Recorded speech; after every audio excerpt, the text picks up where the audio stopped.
Hello, everybody, and welcome to Fantasy Premier. No, immediately it up. I need to write this Take down. two. Hello, everybody, and welcome to Planet FPL. I've got Fantasy Premier League on my mind. Planet. I maybe need that just on this. Okay, if I change the tab. Shall I stop recording or just leave it going? No. We'll carry on, mate. It's like you can edit and that'll be a good outtake. No, we just leave it. Okay. Hello, everybody, and welcome to Planet FPL, the world where everything revolves. Oh, I can't do it, mate. I'm completely out of practice. I'm really sorry. You might have to do the intro. Hello, everybody. Welcome to Planet FPL, the world where everything revolves around Fantasy Premier League. My name is James. And my name is Tom. Disappointing, mate. You normally nail it. It's really bad. You can tell I'm out of practice, and the overall rank's gonna talk to that, isn't it? Hello, everyone. Hope you're well.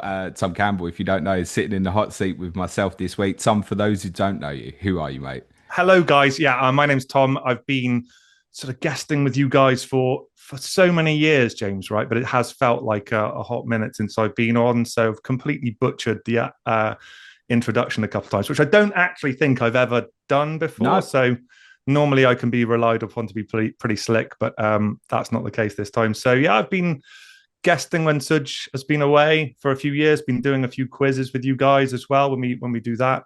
Took part in the charity live stream as well. And it's always amazing to get asked to come on, mate, because we have a good talk around all things football, Premier League, and of course fantasy. So yeah, great to be back. Thank you, mate. Always great to have you on. I must say it was Suj's suggestion because he's in the air at the moment, literally at the time of recording, neither he, David or Clayton were available this morning. Suj said straight away, ask Tom, it's been a while. I was like, yeah, straight away. So yeah, why not? So yeah, pleasure to be back on, mate. So what am I? So I'm now fourth in line to the throne if we're going to down the Prince Andrew's in the news. Oh, I can't call him that anymore, but yeah, I'm now fourth in line, am I, rather than second? Sympathy to all Andrews in the world at the moment. You butchered the intro, mate. I've got to ask, have you butchered your FPL season? Yeah, I have. So I haven't told you this actually, but I was super close to not playing this year. At full stop, right? And kind of got talked into playing. I didn't love playing last season. Had a reasonable season, but didn't love the actual experience of playing last season. And it actually got to the stage where it was impacting my enjoyment of watching Premier League games. And I don't know whether or not that's something you've ever experienced, being able to kind of decouple watching games with your fantasy experience. Maybe we could talk about that if we get time on the show. But I found it difficult, but kind of got coerced into it. And so I thought, well, how am I going to, I guess, minimize that risk? Because I love watching football, right? Football's my favorite sport by miles. I'll hopefully that will never change, right? But I was finding that the fantasy game was impeding that. So I was like, well, how can I make that better? So I thought two ways. I thought try and make it really different from everyone else and almost kind of create my own game within a game, if you like. And I'll talk about how I did that or have done that so far. But also to try and be really hands off as well, and kind of like the team that you go with, trust it for a longer period than normally I would do, and see how it kind of shakes out. Build up a load of free transfers, and then if you feel like you need to, shuffle the deck, then you can do that pretty happily. So that was the plan going in. The way that I hamstrung myself was to say no Erling Haaland and no Mo Salah for the whole season.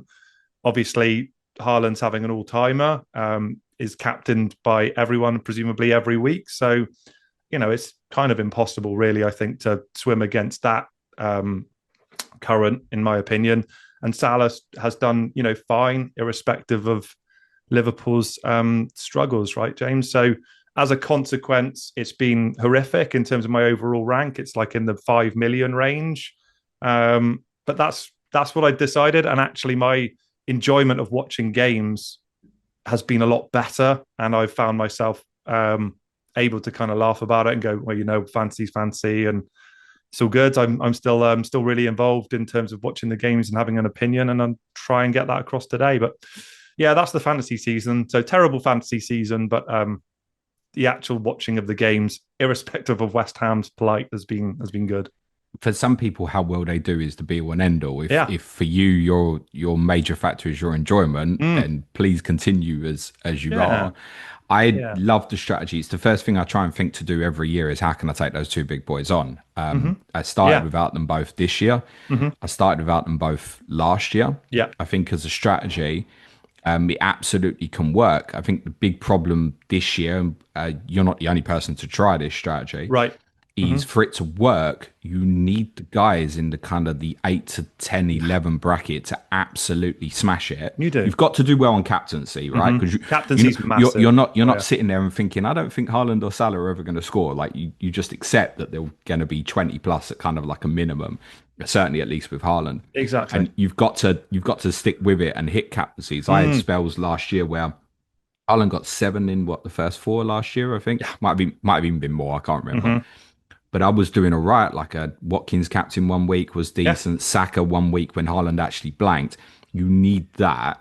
When Yeah. they have the quiet week, you've got to hit it. You Otherwise, you're do. not looking at kind of greens at any time. But the big problem for anyone who tried it this year was if you think of the players priced directly under Haaland Hmm. and Salah, Hmm. Isak, Saka, Palmer, Watkins, like it's not there. It's not worked. No, you're absolutely spot on, mate. And actually, if I look at my overall rank early on in the season, was batting around 600k.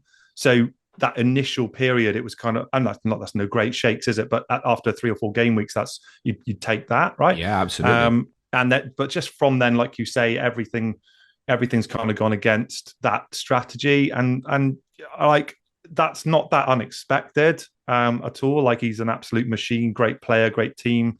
Great manager. Always, like you say, you're not saying you're not expecting him to do well. That would be really naive. It's just like you say, trying to come up with You're I hoping your guess combinations, probably a going case into for the pre-season, defense. you're like, I don't need to go Haaland and a 5 million. I can go like Palmer and Saka, and you're Exactly. kind of Yeah, hoping, yeah. But it and I needs them also find needs as them boys well. to do well. Yeah, I also find it as well, James. At the end of the season, we often talk in the like the FPL group about how players have hit, maybe not over 200 points. I think that would probably be a bit too high, but players who have had really good seasons, who were part of, a majority game week 1, 2 squad that kind of get jettisoned a bit early. And I was just like, actually, it would be quite fun to kind of stick with these players unless they're injured for months or whatever, or really out of form and maybe not playing enough minutes, and just kind of trust them and see. And yeah, that's been difficult too, because with Liverpool having that terrible run, and like Virgil van Dijk was one of them, Florian Wirtz was another that I stuck with for a long period there. And yeah, I don't know. Look, I would not advocate for this for any of your listeners or viewers, unless, like you said, like if you've been playing the game as long as we have, and you were feeling a little bit kind of like almost like the game needed to give you a little bit more than what it had done for you to watch the amount of football that I try, and it not be a negative experience, then that's why I did it. The overall rank stinks. West Ham stink, but football's still good. I still enjoy football. I still coming on the show, and Well, that's what matters, right? West Ham stunk this weekend less than my team, actually, as Well, we'll discuss when we do the games. dude, when we come on to talk about Spurs, I've got a lot of questions for you. I'd So rather you didn't.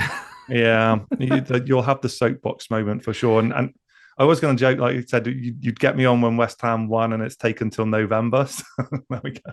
Yeah, first home win for 10 months, I think. Since Is it Feb. 10 months? Yeah, 9 months? it's honest. I think people slept walked on just how bad the end to last season was, and yeah, the fact that there were 3 desperate teams in the Premier League last season, with Tottenham and Man United also having focus elsewhere and playing really badly in the league, really did allow West Ham to get away with a wretched end to 2025. Before we get into the games, just for the particular benefit of the audio listeners, Tom, just read out your team for us. Yeah, In bear with terms me a of minute. Yeah, what you've got. well, I can do squad if you like, Yeah, because just squad. there's kind of the way I've been going as a squad rather than the team. So and I'm trying to be a bit contrary as well. So Donnarumma is my goalkeeper along with Dubravka. Those are the two there. You almost always stick with Donnarumma, of course, but you do have an option there. The 5 across the back would be Gabriel, who's been in since game week 1. So again, he feels a bit ubiquitous now, but which is what I'm trying to avoid. But you kind of can't really lose him right now. The Palace defender I originally was on Munoz, but transferred to is it Lacroix? Lacroix? Yeah, Is that how it's pronounced? Yeah. yeah. Guess you could have done any of those really. They're all good picks. Tarkowski and Esteve. And then I've reached Reece James was a pick that came in as part of a major reshuffle a few well. So that's the back five, and pretty happy picking certainly four of those at any one point. And Esteve's done all right as well. Midfield, Semenyo, again, he was kind of, I felt like, I was on early enough for it to be good, although he's kind of dropped off a little bit. He's the sort of player I'd now be looking to move on. Oh, no, I wouldn't.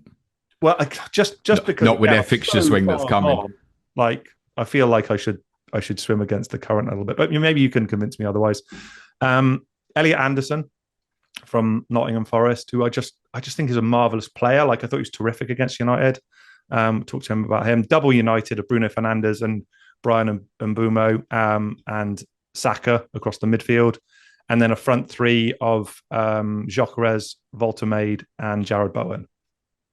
Yeah, like in theory, you look at them attacking players and you're like, yeah, well, your attacking seven would look better than the majority of others, but there's obvious reasons why, right? Yeah. In terms of the big man up front is obviously not there. That's it. But if it all does well, you can absolutely fight against it. It looks like a team where you're like, this guy does no semblance of how to play this game, but yeah, it's not been nearly enough to counterbalance the big Norwegian has it, and Salah was putting up returns every week too, in spite of not playing well and his team not playing well. So, look, I'm sure the listeners don't want to talk about my team any more than that, but that's how I've gone about it. I'll carry on as well, and a pretty belligerent, stubborn person. So we'll see how it plays out. Well, I wish you the very best of luck with it, Tom. And Thanks, I'm absolutely certain that at certain stages during the season, it will work in your favour. I hope so. There might just not be enough weeks of it, basically. But no, I think enjoy the game. Listen, you know my mantra. Play it your way, right? Exactly. And exactly that. And right? Honestly, the disengagement with football at the end of the season was a bit of a worry for me. Obviously, maybe West Ham playing quite so poorly for so long would have had an impact on that. Definitely. Can't overstate that. Fantasy was, I can't recollect exactly. It wasn't a great season at all by any shapes, but it wasn't horrific. But I've enjoyed this season. I've enjoyed the tactical shift, the conversations around that, the managerial movement, and seeing Liverpool kind of not run away with the league and stuff. Like, there's been loads there that's kept me really involved. No, we're not talking about the title race on this podcast anymore, mate, at all. Okay. Forget that. Mm-hmm. How about you, my week? Let's talk about your week and actual someone who's playing the game sensibly and properly. Well, that's debatable in itself. A decent week, 80 points for me. Lovely. I had 2 free transfers available, and I was really stuck this week. Was looking purely just at Crystal Palace and Arsenal investment for understandable reasons. Sure. And Joachim Anderson's, I don't want to say shock return, but Marco Silva was very adamant, like, yeah, he's in. Basically, he's going to start tomorrow, no problems. Did make me look at a different route, which was Van Dijk to Anderson, which allowed me the exact money to go from Dewsbury Hall to Ismail Assar. Okay. Now, as it stands, I might not even be up on that, but I was really concerned about the outlook for my team next week. Right. This makes it look better. And it's also put me back in a position probably of wanting to wildcard in 13 rather than 12.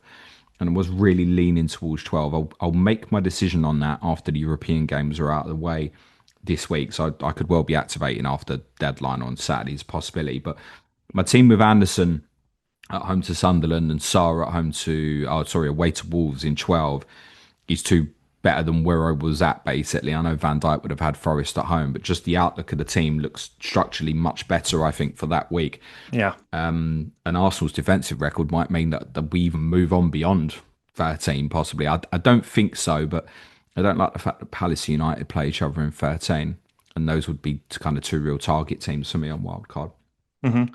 So, yeah, some decent returns. Gabriel and Timber from the Arsenal defenders. Anderson did keep a clean sheet. Bart Verbruggen, unbelievably, finally got me some points this season. Haaland captain, Bruno Fernandes assist. That's it.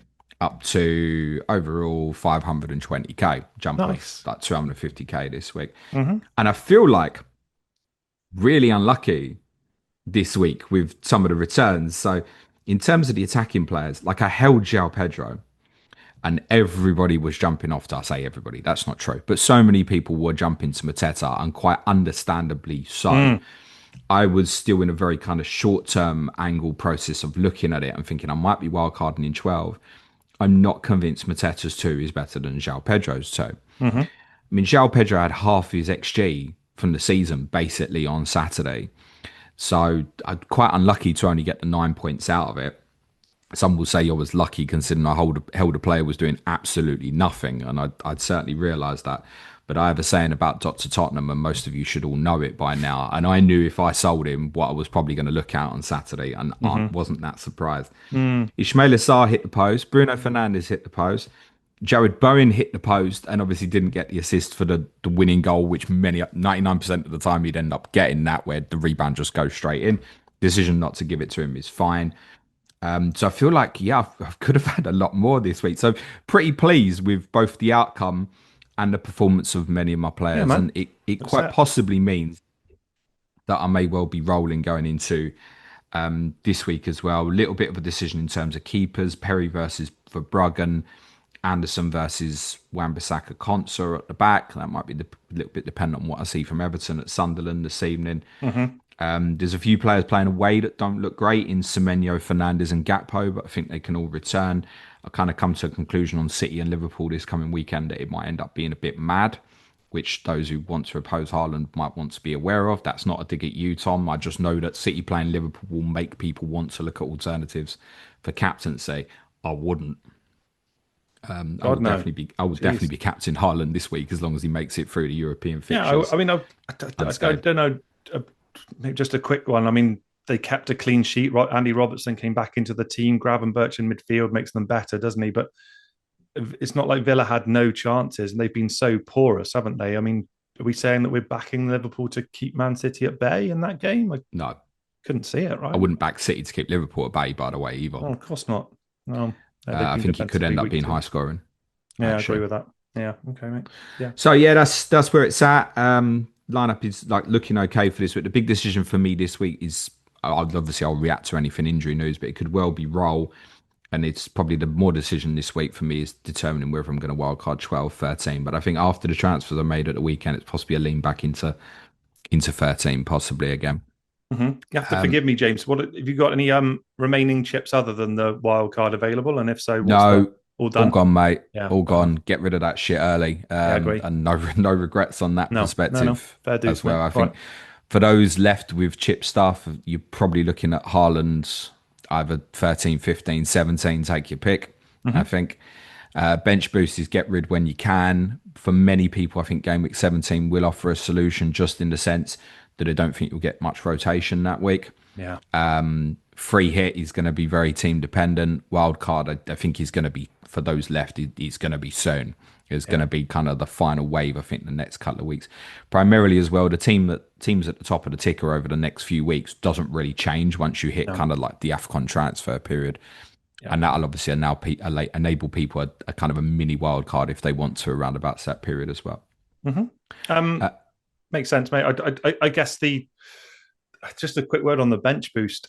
Would you basically say now, James Wood, with the way that the game's gone, with having kind of two halves of the season distinctly carved out, that it's just a case of you pick a week where you're very confident your 15 are all playing and get it done. there's no more kind of science on it than that at this point? Yeah, I think with single games, I think what a lot of people are maybe failing with a little bit is what they want from bench boost is a big return. Yeah. Like ultimately, I always say double game week, just simple basis. Your four shittest players do absolutely nothing, but they start twice, 16 points. That's your Mm-hmm. target. So why isn't it just 8 or more in a single game week? Mm-hmm. Like if you get one return, if you've got four starts, if you get one return, you'll hit double figures. Like that's fine. And I know there's some brilliant stories out there. We had benches knocking about last week in like the 40s and 50s legitimately, and they weren't being active. Mm-hmm. If you get one return of a bench boost in a single game week, it's absolutely Yeah. fine. Cash it. Defo. All right, mate. Cool. Well Yeah, done. Looks like it's another a good week. hindrance as well because I think the big thing is I think most people like obsess over. I want it to be good. I want it to be good. I want it to be good. I promise you, if you get one return off a bench boost in a single game week, it's absolutely fine. That will take you to 10 plus. Don't stress about it. Yeah, yeah, Before we do games, just to run down of the content this week for everyone. yeah. That show with Nico tomorrow. Nico's joining me for a bit of a laid back football chat for over the last month. Ask James is on Wednesday, scheduled for 12 p.m. UK time. Clash of Correspondence this week is a potential title decider between Sunderland and Arsenal with Spencer Barham and Adam Pritchard. David will back me for the weekend on Friday. If you want to support the show, it's www.patreon.com/Planet FPL. We've got plenty more going on Patreon this week, including Q&A with myself, and Suj is on a flight, but he's doing a Q&A with me later today. UCL Fantasy tomorrow. We got Tottenham on Wednesday. My mood will be very determined by our Tottenham play tomorrow night. I should imagine Money in Football on Thursday, and our Game Week 11 previewed differential show on Friday. Right, let's talk games, Tom. Yeah, busy boy as ever, mate. All right, cool. Let's get on to the first one. So first game is Brighton 3, Leeds 0. James, just wanted to get thoughts of the goal scorers. So Danny Welbeck notched, and then a couple of goals for Gomez, who, for those who watched the game, so that late arrival into the box as well, from midfield, and see if there's any interest there. Obviously, a nice price. But what do you make of Danny Welbeck as an FPL asset, James, and his story and talk of World Cup recall and all sorts? What about Danny Welbeck to start things off? Yeah, I'm not sure about that in terms of the World Cup recall. He's a player I really like. I always enjoyed watching him play for England. I actually thought when he used to play on the left quite a lot, he used to give England really nice balance out there. That's going back sort of best part of 10 plus years, though. I guess you probably know that whichever number 9 goes is probably going to be understudy to Harry, basically. So would you foresee a circumstance where Welbeck's the player that's being used? I'm not convinced. I'm not convinced that you wouldn't want something that's different to Harry, like Ollie Watkins, for example. I know Watkins hasn't had a great season. Those who've gone there in FPL will be very happy. I think he's 6 in 5. I don't think you buy this week because I just ultimately don't know if I'd ever want to buy a player in FPL when they're about to play Crystal Palace. It just feels like an ugly fixture from that perspective. But there's good games to come. You've got 3 out of the following 4 after Palace at home, Brentford, Villa, West Ham. There's a trip to Nottingham Forest in there as well. So fixture good, then it gets a bit tougher for them again from sort of game week 16 or so. So I think those are on, will be very happy. I wouldn't chase that this week. Might be another one to revisit next week. On Gomez, I think he's 4.9. Yeah, kind of flagged a little bit of interest to us a few weeks ago because he's got this ridiculous hat-trick against Barnsley in the Carabao Cup. I think there's 2 problems with him. One is with Matoma absent, we don't really know what's favoured other than we know that Matoma will come back in there somewhere. And that means one of Rutter or probably Gomez, if Gomez is now pushing to be part of the best 11, is going to push one of them out. You've also got Brian Gruder competing with a place as well. And I think at the moment you go, well, Welbeck, Minter, Mitoma will be 3 of the 4 in front of Balebra, Yari. So it's just not secure. And the other thing is you have got players at similar value who are knocking up DEFCONs like 3 in 4, 4 in 5. So you need him to have weeks like this for it to be worth it. So it probably wouldn't be a chase. No. I think the Brighton one that was flagged to me that a lot of people were looking at last week was Van Heck, who didn't get DEFCON at the weekend, but did pick up a bonus point. And I know he had some remarkable stats in terms of carrying out from the back and his ball distribution. He's a really good footballer. I think a lot of the top clubs are looking at. The problem with Brighton is, I know this as a Verbruggen owner, never really fancy him to keep a clean sheet. As we're looking at, I was at Tottenham obviously when the games were finishing on Saturday, and it's like I'm looking at Leeds don't look like scoring. Everything I'm reading, Leeds don't look like scoring. Sure enough, he had to make 2 saves right near the end, and it's very typical of them. They're quite lax, I think, concentration wise. Dunker's had better days, so you can invest there, but probably only as a rotation option rather than something to start every week. I think most Van Heck owners will probably be thinking, I want to bench this week, use him in some of the more forthcoming ones coming up. Yeah, a strange team, Brian. This is the first time I think they've had more of the ball and won this season. I think. Do you think there's anything in Baleba's link to Man United has been really well documented, and the impact that's had on him sort of mentally and his performance? Do you think he's sort of coming out of the woods now and actually? I didn't see a great deal of the game on Saturday, but he didn't play well at Old Trafford the week before. No, he was poor then, wasn't he? I just wonder if this will give a bit of resurgence and a bit of structure there defensively. I think for him, he's a really good player, and his reason clubs like Manchester United want him, he's got to play through it. Yeah, is the right solution, not an FPL option. Leeds wise, James, it was one of the teams I wanted to ask you about. They've been impressive defensively, right? This kind of not stunned me. I don't think it's a shocking result, but they've been quite tight defensively, haven't they? Do you like them more as a home team then? Is this Yeah. indicative of how they set up and how they perform? Yeah, I think they're going to have to do well at home. Their problem is, and it's been the same repetitive theme every single week, I don't fancy him to score many goals. No. I don't see the midfielders centrally or the wide players contributing enough. Yeah. Or Calvert-Lewin, I think he's going to really struggle to get to double figures, even if he did stay fit all season. Yeah. So the concern for them, I think, would be in an away game, if they concede first, you don't fancy them. No. And there's every chance you'd be quite expectant of returns for defensive players playing against them. Playing at Ellen Road different. It'll get the crowd on their side. Obviously, they can play with far more energy and intensity. So I think, yeah, home form is going to be really, really important for them. They've got tough games coming up. I think if they lose at Forest at the weekend, and then you're looking at Villa, City, Chelsea, Liverpool following that. Ouch. Yeah, exactly. And then, even games like Brentford, Palace, Brentford's away, Palace at home, Sunderland away, and they play Liverpool again. Like, it's a tough end to the year. Them and Sunderland, particularly, have got really tough fixtures now to the end of the year. 3 losses in 4 for Leeds now as well, right? Yeah, I think fucking might come under a little bit of pressure. He's Mm. one of them. Obviously, again, I didn't see a lot of the game Saturday, but I seen his interview that was on Match of the Day afterwards, and I didn't need to watch the game to be thinking. If I was a Leeds fan, I'd be thinking, "Shut up, mate." He said he was dropping out stats about they had more corners and stuff like that. It was like fans won't be kidded. They'd be like, "Stop talking about we had more corners and stuff like that." But like, Yeah. no, we've deserved to get beat here and stuff. So if they can find a way to score more goals, and as long as they keep getting positive results at home, then they'll probably be okay. There is one Leeds player that's really on radar for me, perhaps not now, but when a wild card is now that Jakob is in at 3.9. I think he'll stay in. Okay.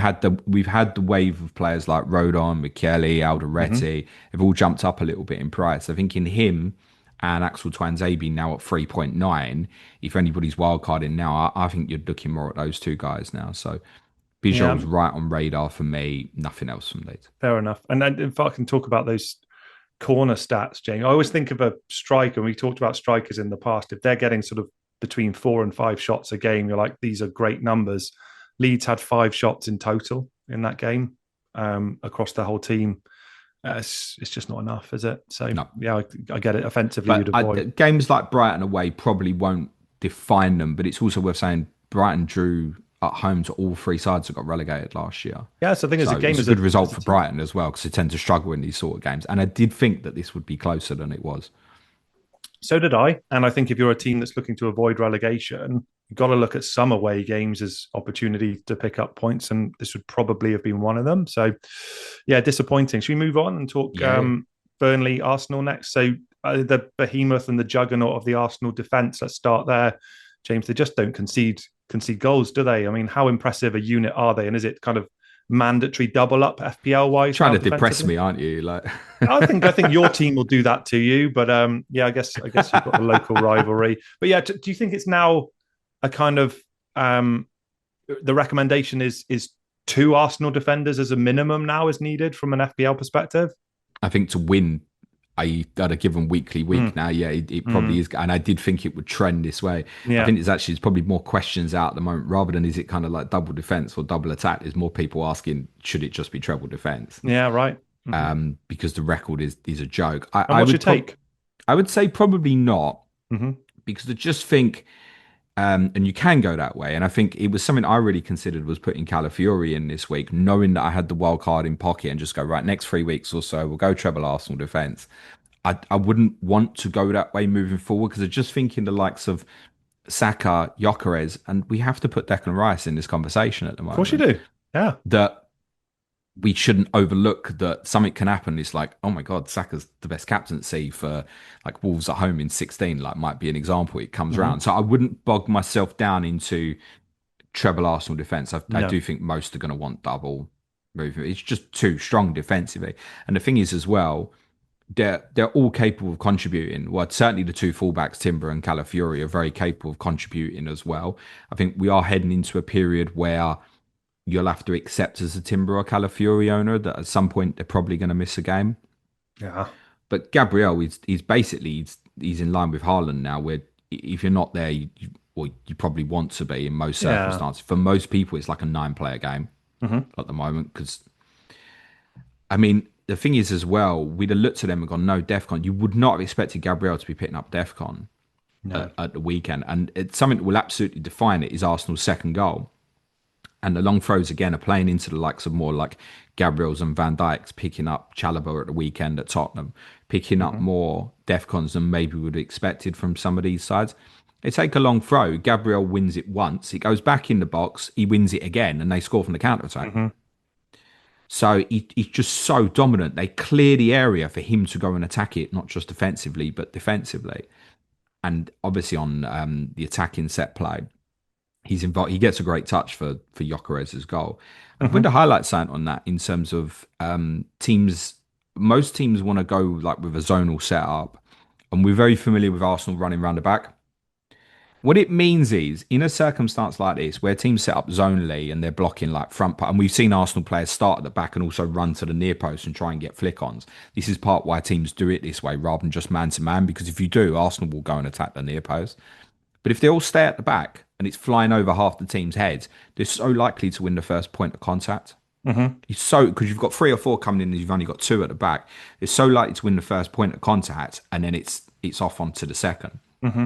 And Gabriel gets a great touch here for Gyökeres. So I think, yeah, double defence. I probably wouldn't say treble, and that's because we can still look at many of the offensive players as being great options. Is Rice the second highest scoring midfielder now? Yeah, it's a great segue. Actually, I was going to sort of talk. He is, and he's behind Semenyo, who's had this incredible breakout season. Caicedo's third as well. I wonder if that. I wanted to talk to you about Caicedo. I'm sure he's front and center of your mind, having watched him on the weekend. So I wanted to get your thoughts around that. But Rice over the last 5, James, is 13, 7, 3, 11, and 9.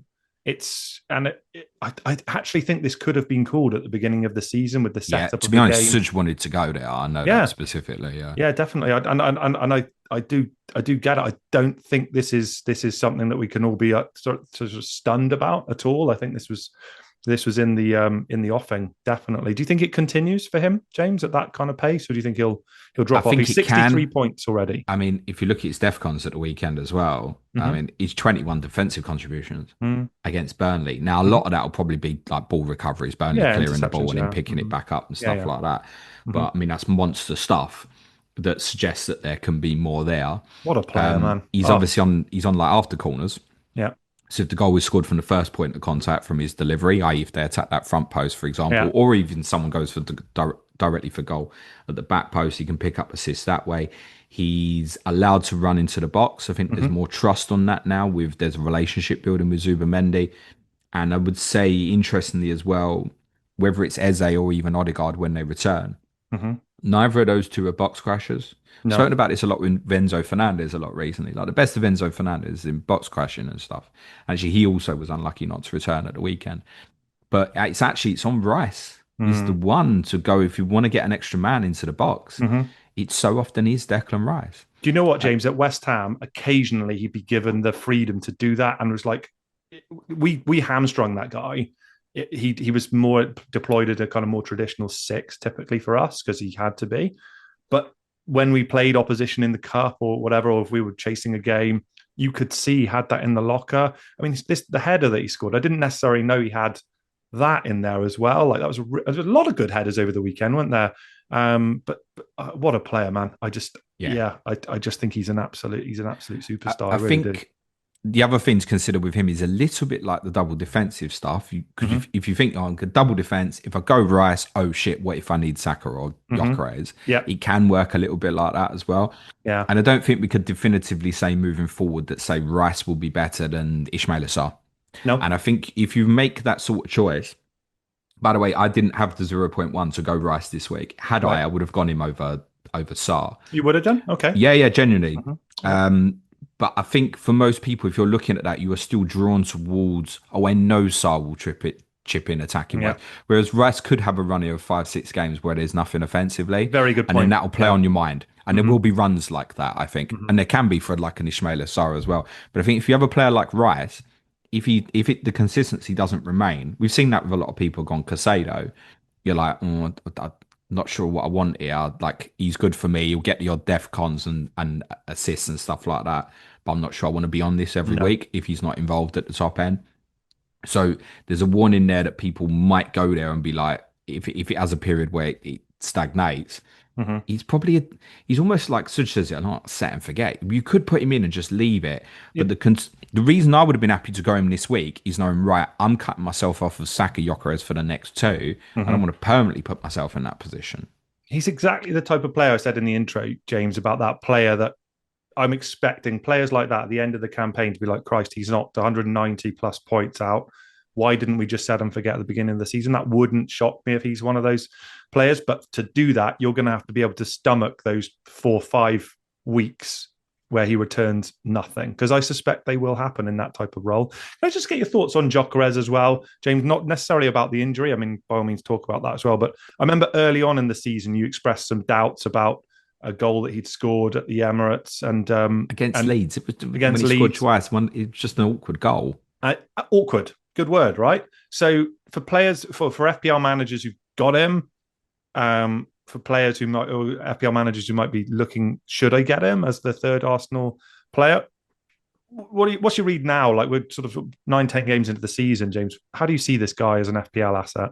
Well, I've been regularly saying weekly, keep, and I know that's not really worked out for most people. Those who did keep for the weekend been well unlucky because I think there would have been more there in that second half. The word Mm-hmm. at the moment is muscle injury. Have to wait and see. Obviously, that they've got a game in Europe tomorrow. That will Yeah, help in terms of additional information. It's a Saturday deadline. You're going to get two press conferences from Arteta. Although if he doesn't play tomorrow night, you know he's not going to outright say to you, he's definitely going to. He's not. He's no, not going to he's not tell great you. for it, is he, Matt Arteta? And No. interestingly, Suj messaged me this morning because Suj owns him. Mm-hmm. And Suj said, I kind of just opted out. So it makes the Make decision the decision. easy Yeah. and easy. Yes, that's what he Mm-hmm. said. I would say there is reason to consider looking elsewhere now that that Burnley fixture has gone. That Sunderland look quite strong defensively. I would say Dr. Tottenham in 12, he will probably do quite well, but he will find himself probably in a battle with Van der Ven / Romero. I wouldn't expect him to haul in that sort of game. Yes, I've tempted fate. Then there's Chelsea away. So I think you probably are looking over your shoulder now to potentially move that on. Yeah. Um, Saka, though, I think he's another one you look at. Those who went there, I mean, he's essentially missed two 1-on-1s at the weekend. It'll Yeah. come. Offer Gyökeres assist It'll actually would come. have been as well one of them. Yeah. I'm not sure that he's worth paying the 10 odd million at the moment. But Mm. like I said, I think it might roll up where there are weeks like game week 16 and we go, like City go to Palace. And Mm-hmm. it might be by the time you get, you think, yeah, Joe, I want to go Saka captain for this one, for Mm-hmm. example. So I think he's got to stay heavily on radar, and that would be my number one reason why not to go Yeah, fair treble enough, mate. Arsenal defense is I think there are three attacking players that can still really be considered. I think Eze owners, the problem with him is you're relying on his individual qualities a little bit.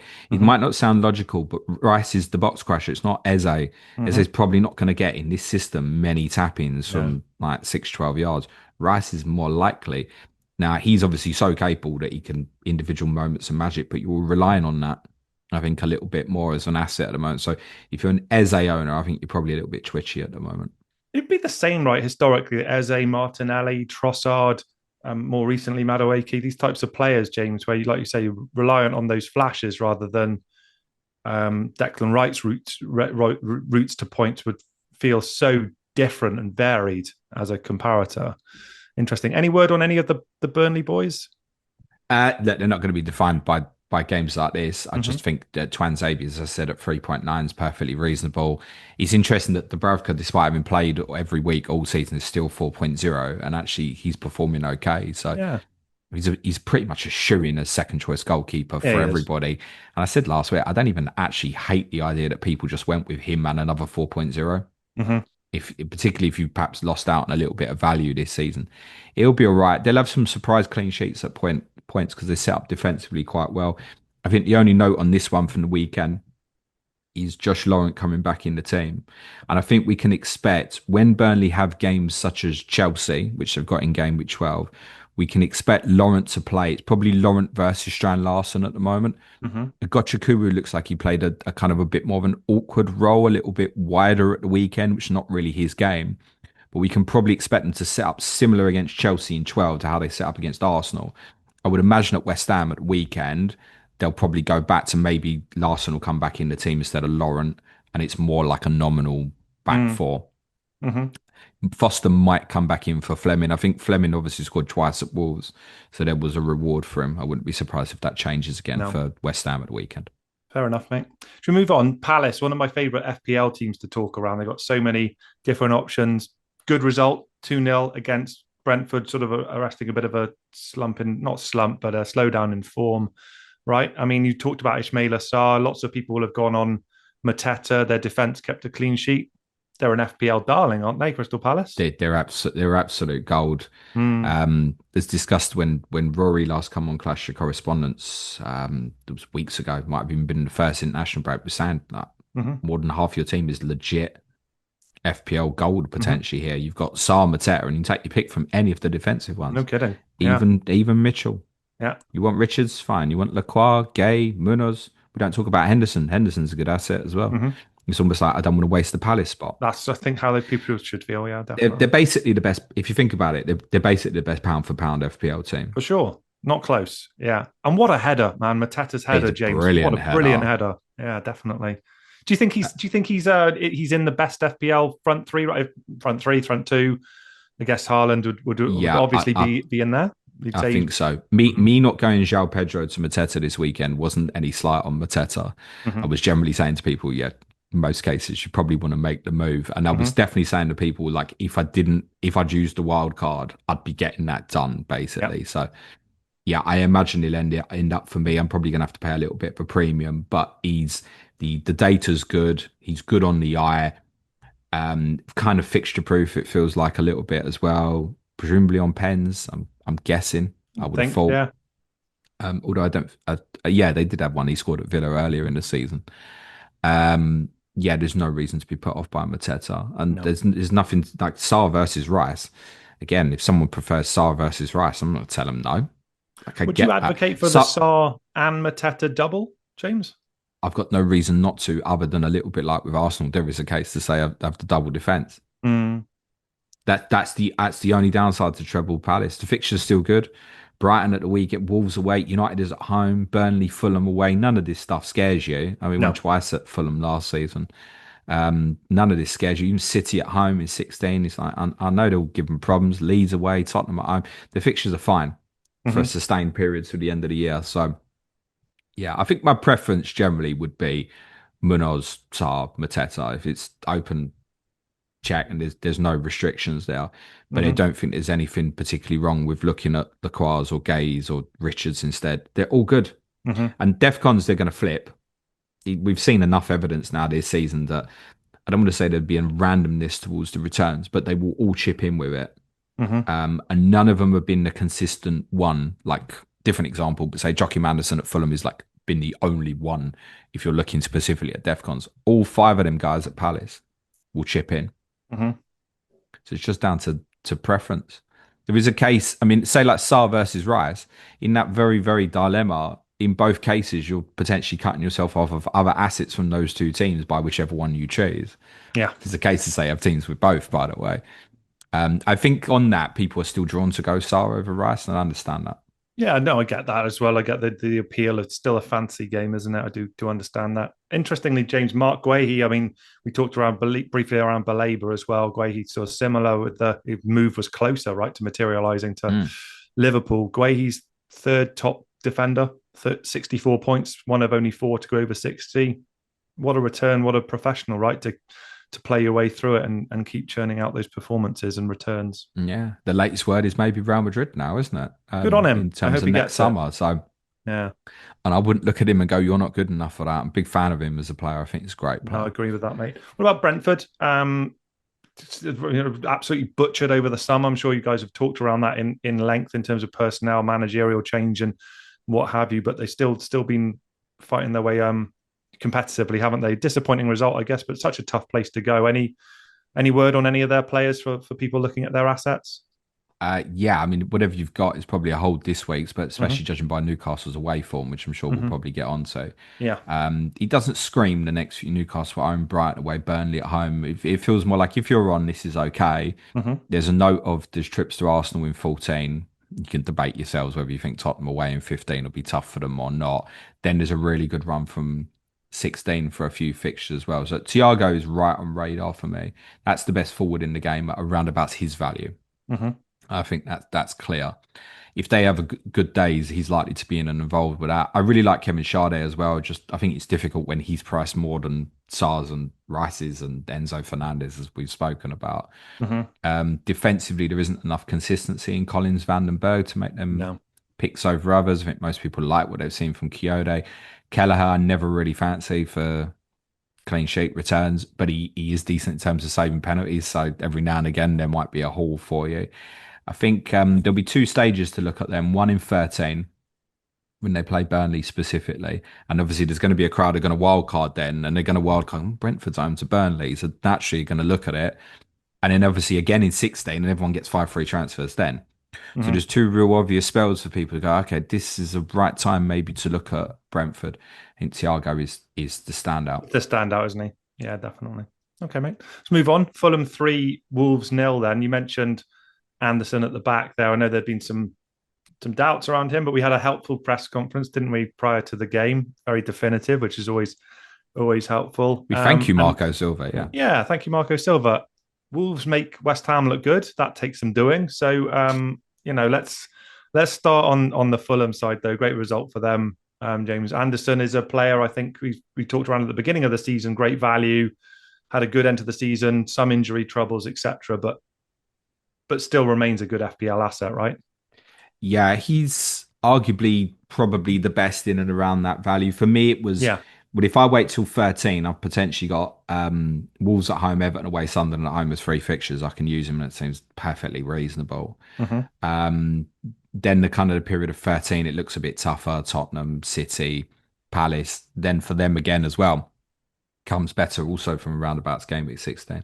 I think, yeah, probably pound for pound, he's probably the best 4.5, certainly from a DEFCON perspective, but I don't trust them much for clean sheets. I think they No. only had 5 last year. I want to say this might be their first this season, Pass. maybe. Don't know. So you don't keep enough. And even though Wolves had a player sent off at the weekend, I'm not sure I trust this to particularly keep actually.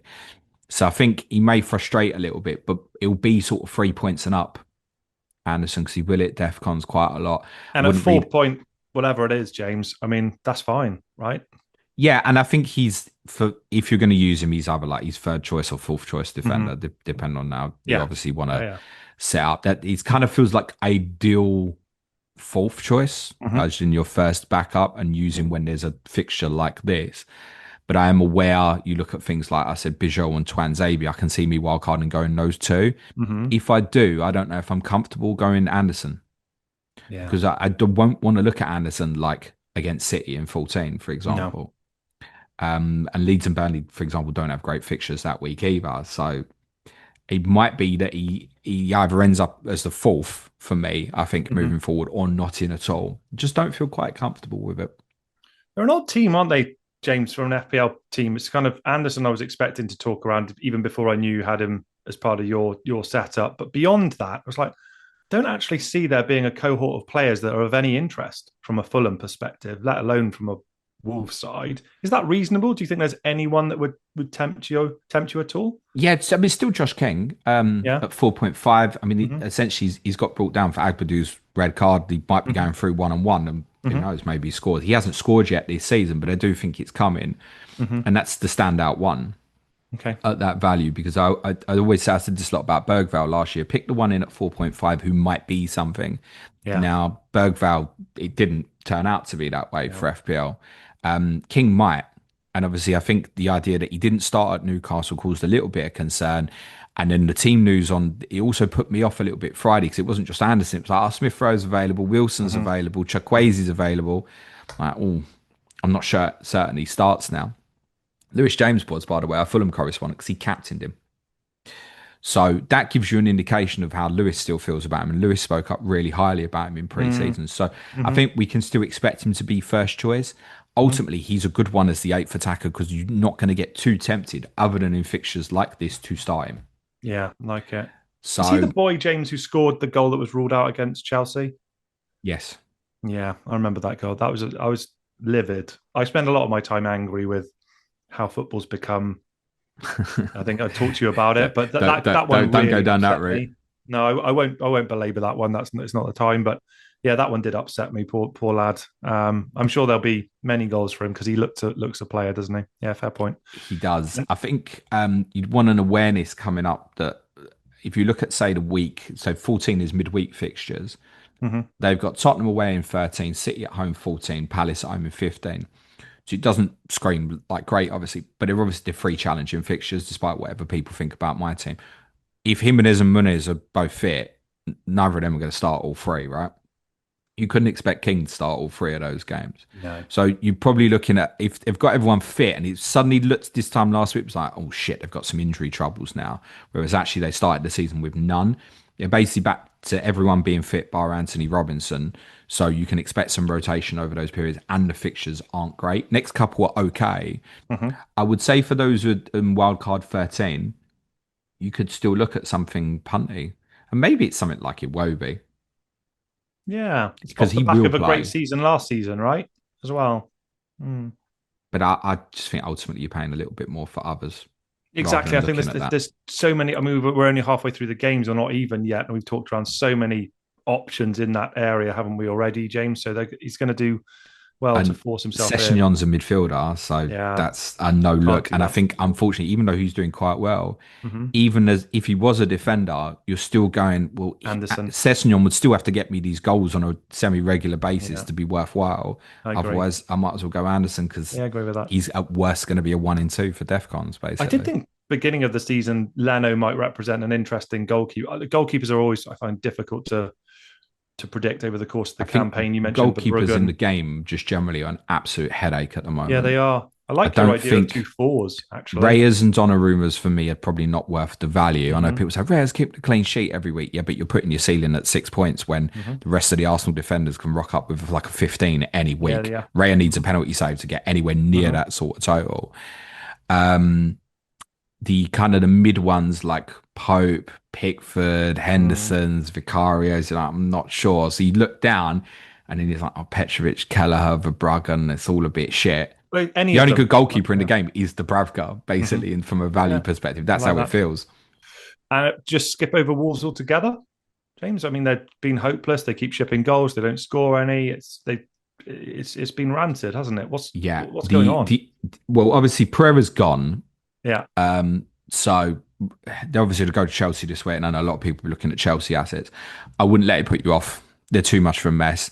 I think when I saw the team on Saturday, and actually there was a bit of a leak going around before the deadline even come round that João Gomez and Andre weren't starting. I was Mm-hmm. like, what is going on here? Got two good players. You haven't played any of them. Essentially picked six defenders. I know he's moved Krejci back into midfield. Obviously not helped by the red card to Agbadu. But in his interview after the game, he was like quite scathing. And one of the things he mentioned himself was like, oh, tactically it was wrong. And I'm thinking, hang on a minute, mate, that's on you. Mm-hmm. You're openly. It felt like a little message that I want out of here now. And there's Mm-hmm. been reports over the weekend. Me and David will talk about Wolves more on the weekend or on Friday. Reports over the weekend saying that Pereira regretted not leaving in the summer. So I think he probably did. He wanted out of there himself, quite Mm-hmm. possibly, despite recently signing a new contract. So yeah, I wouldn't be put off Chelsea assets going into this weekend. You may get a kind of an upturn in terms of their effort, but quality wise, defensively, they are an absolute shambles.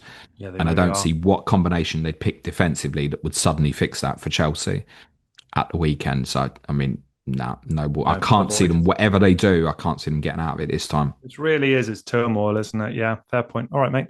Let's move on. So Forest 2, Man United 2. The winning streak comes to an end for United. Is it the sort of game, James, do you think both teams at the end of it would take the point and move on before we talk around the specifics? Is that a reasonable reflection, do you Don't think? suppose is it Freddie List? I don't suppose he's too happy, is he? Can't cut his hair yet, can Oh, he? the boy So who can't cut his hair. I don't know. He'll keep his profile active for longer.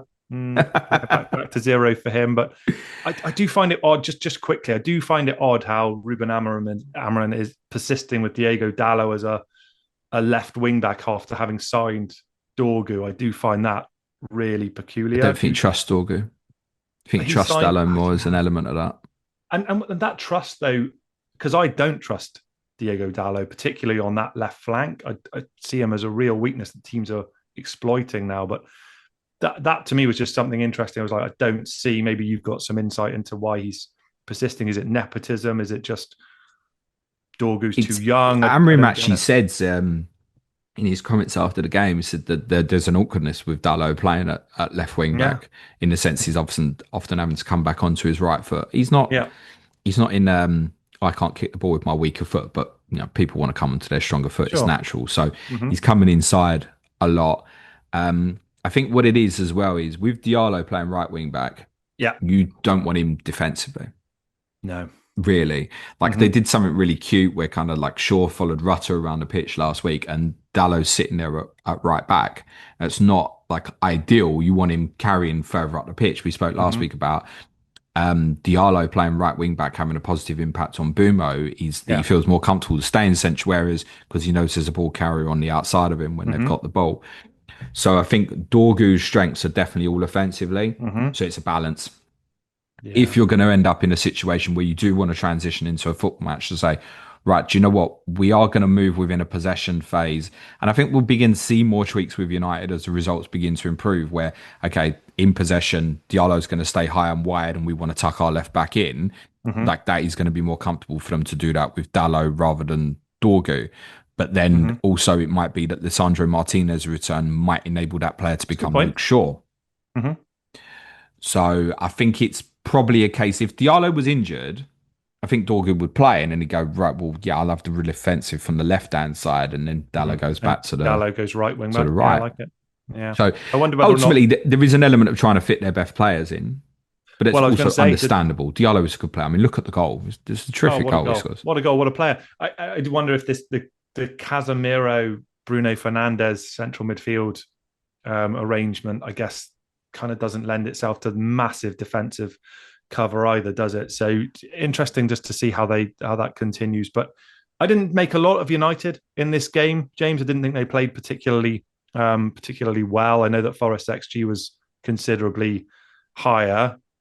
How do you read them since Deitch has come in? Because I was looking at the personnel, I was like, this is a good team, man. This is a team that actually did super well last season. Do you see them just steadily climbing the table now? How do you see the Nottingham Forest? I think they'll be okay because I think you look through the spine of, like I keep saying the same player, Murillo, Anderson, Gibbs, White. Yeah, like that's really strong, really good, isn't it? Sells is good in goal too. Yeah, no? You've got Wood to potentially bring back into this. Might be back available for the weekend. Who Trondheim obviously knows very well. We don't know at this stage whether there'll be a Wood or a Jesus preference. They've got good ball carriers in the wide areas.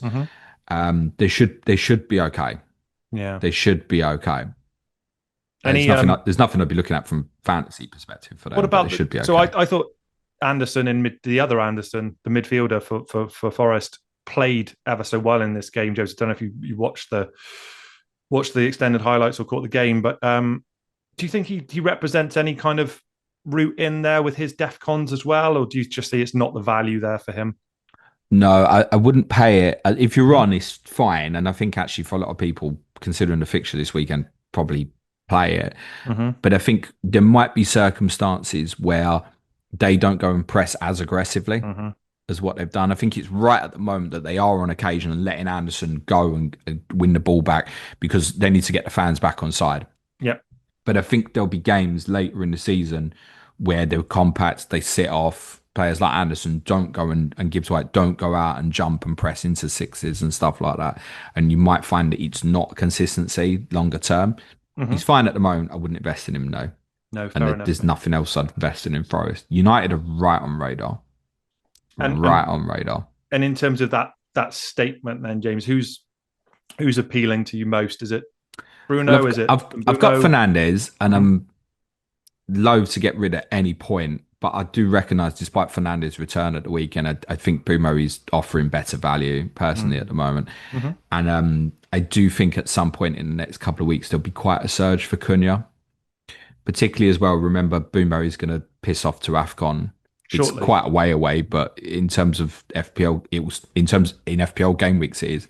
But it'll soon come round. We're talking about 6 weeks of real time or so. Hmm. We don't know at this stage if they may or may not. Him and someone else is going to AFCON from the United team. I forget. We don't know at the moment if they might play in game week 17 Mazarao, is it? Yeah. um, at the moment with Villa away. Because I think they play Villa on the Sunday. Cameroon's first game is not till the Wednesday. And you might remember Nana stayed for an additional game last time there was AFCON. So there might even be like a Man United Cameroon relationship there where it They'll be might back allow in a week Bumo then if Anana's in to goal. It's play. fine. Anana won't be in goal for United. That's the good. Well, yeah, that's true. Boomer might only miss 1 or 2 games. That's a good point. They do have some good players. I'm sure there'll be a contender. Yeah, So Mazraoui will be missing, won't he? But I he's think not when been Boomer playing. goes though, I think Cunha will be like really popular Yeah. around about that period. If you look at their fixtures after 17, Newcastle at home, away from terrible. Wolves at home, Leeds away, Burnley away. These are the sort of games we're saying that Boomer's potentially going to miss. Hmm. So I think Cunha's going to be so popular over Christmas, personally. More than Benjamin Sesko. You think there's anything in that, James? I just Another think as Newcastle. well, I know there's a lot of talk at the community about like power midfields and stuff like that and Hmm. going like two up front or maybe even just going Haaland and having like Gu and Krupe. When I look at midfielders and forwards in and around the bracket of sort of like Bowen's valuation or Mateta's valuation or Voltemade or João Pedro, I mean, there's so many better forwards at this Mm. valuation than Yeah, midfielders there are. personally. Cunha's one you make a real debate. I go, I'm not sure if I'd Yeah. want like a Cunha or a Bowen move. It probably is a Cunha. Hmm. I'm still convinced in terms of attacking players. So actually, no, Sesko would be down the list at the moment. Hmm. But again, I think over Christmas he could be really interesting. Actually, Hmm. could be. Their space under their fixtures hasn't landed too badly, by the way, over the Christmas period. And of Hmm. course, for them to go back to say your Casemiro Fernandez point, the fact that at the moment we're only playing 1 game a week, this is Yeah. working absolutely fine. And Casemiro, I think, actually has played pretty well Yeah, he's this done well, season. hasn't he? He looks leaner as well. He looked like he shed some pounds over the summer and looks like he's Yeah, in and again, better I shape. very much think that the 1 game of the week is Mm. certainly helping from that. That might mean that that week where you got a midweek set of fixtures coming up, it might not sit so great. But actually, United's midweek fixture that week is West Ham, Hmm. and then Pile they in. don't play Wolves away till the Monday. Hmm. So I know as United fans, we covered it on Clayton James last week. United fans are not happy with these Monday night games, but actually, from a spacing perspective, Hmm. an FPL works out fine, really. It works fine. Yeah. Okay, mate. And United defensively, James, any interest? No, not really. I kind of monitoring Delit a little bit. Hmm. This is something Alex Trembar for correspondent spoken a lot about in terms of his potential for DEFCONs and Hmm. stuff. But no, it's not there at the moment. Yeah. And they're not regularly keeping clean sheets. Like they're better off with Lamons in goal. That's very, very clear. But it's not enough there. I think I'm really intrigued to see what happens when Martinez comes back. So I think it gives them a real layer, going back to your point about the left side, that Hmm. might change things. And he's really good stepping out in terms of I his hope so. I distribution and mean, stuff, Martinez. two horrific injuries, aren't they, James? So we need to see if he's just physically able to go, I guess, at Premier League level. But I hope so, because it will be it'd be interesting to see how Luke Shaw gets accommodated, who's remarkably stayed fit in a World Cup season, would you believe? So we'll see whether or not he continues I to don't play. really. I know I mentioned about Shaw maybe playing wing back. I don't really see that personally now. Luke Shaw playing wing back. I think that's a recipe to break down Hmm. personally, Hmm. and I think we probably should look at him ideally as a left-sided centre back now. Hmm. Yeah, fair point. And Forest wise, then James, nothing of interest in terms of recommended No, good assets. fixture this way, and I recognise there'll be a few people who are wild carding in 12, Hmm. and therefore might think, whoa, Forest 1 week punts. I don't think you could go Jesus, considering Dyche had said Wood might be back this week. So I think you are into the realms if you're looking at 1 week punts, looking at like Gibbs Whites, Hudson Mm. Odoi and Doys. Nah, there's got to be Doesn't better options doesn't from other sound teams, even if they've got more difficult fixture, I think. no. Let's get on to the main event, mate. I mentioned the team that scored that had 5 shots over the weekend. What about a team that managed three? What's going on, man? Tottenham nil, Jeez. Chelsea 1. The floor's yours, my friend. Absolutely atrocious, mate. Mm. I'd no real words. The thing is, I think you can have a game like that that's really bad and is kind of puts you in a real sour mood and stuff. But it's not the first time that's happened this season. The No. Bournemouth home game was very similar, where we've come out losing 1-0 and frankly we should have lost about 4-0. I think it's worth saying, like Chelsea were good, right? I thought Chalobah and actually particularly Fofana. I thought Fofana was outstanding at centre back. They were Yeah. really good, the two of them. Sanchez didn't basically have a save to make, but came and claimed plenty, and he's really good in terms of claiming crossings, distribution. Helped Chelsea well on transition. They're always better when you find a place for Reece James in that team, and I think him Hmm. playing in midfield was what I expected in this particular game. Caicedo is wow. Dude, He's what a player. absolutely brilliant. Oh my goodness, what a player. Just before you, I know you want to talk about Spurs and the tactics No, I side, but don't, Tom. fair point, yeah. But just Caicedo, James, like, I think everyone can recognize what a brilliant, brilliant midfielder he is. Do we accept now he's also FPL relevant as well? We mentioned how high Yes. he is up in the overall points getting. Like, do you see that continuing? Yeah. I mean, the difference as well, I think if you were comparing, say, with Rice, Yeah, which I think is a good common one you comparison. do because Yeah, you're looking at those yeah. two players, you're like, why are these guys performing so well? Hmm. Rice, we're talking about genuinely saying there could be more here attacking returns. Now, I know Hmm. Caicedo has won the ball brilliantly and set up João Pedro's goal here, Yeah. but Caicedo legitimately could go the next 10 games and not provide an attacking return. Hmm.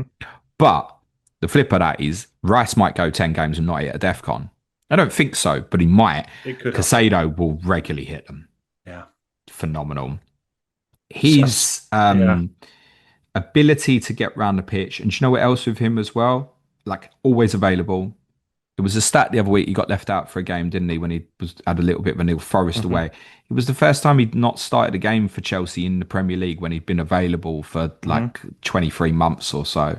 Hmm. So from that perspective, coming up to this period, you think, yeah, it's probably going to be okay. I do think there's heavy rotation for Chelsea, possibly coming at Leeds in game week 14, but I bet it's not for Casado.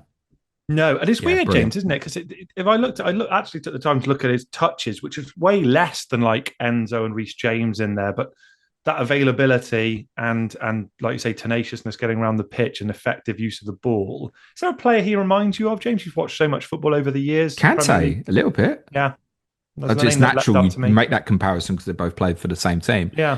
But with Kante when he was at his best, he used to joke like he's kind of like a bonus player. It gives you a Mm. feel like you've got an extra player. Because Seda is the same. Yeah. I'm sitting there in the ground watching most of the game. I'm like, it just feels like they've got 12 players. Yeah.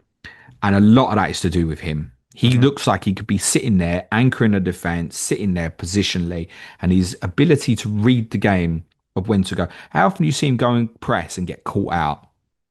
You don't. And if he does, he'll foul. Yeah, Like he's sensibly. he's absolutely brilliant, Casado. Hmm. He's got to be shoot me down.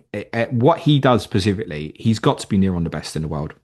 I was going to say best midfielder in the league, right? As well. Like, would you agree I with that? think if you're picking a midfield two, you go Casado and Rice. Personally, Yeah, I I agree with think that. that's probably what Yeah. you go with.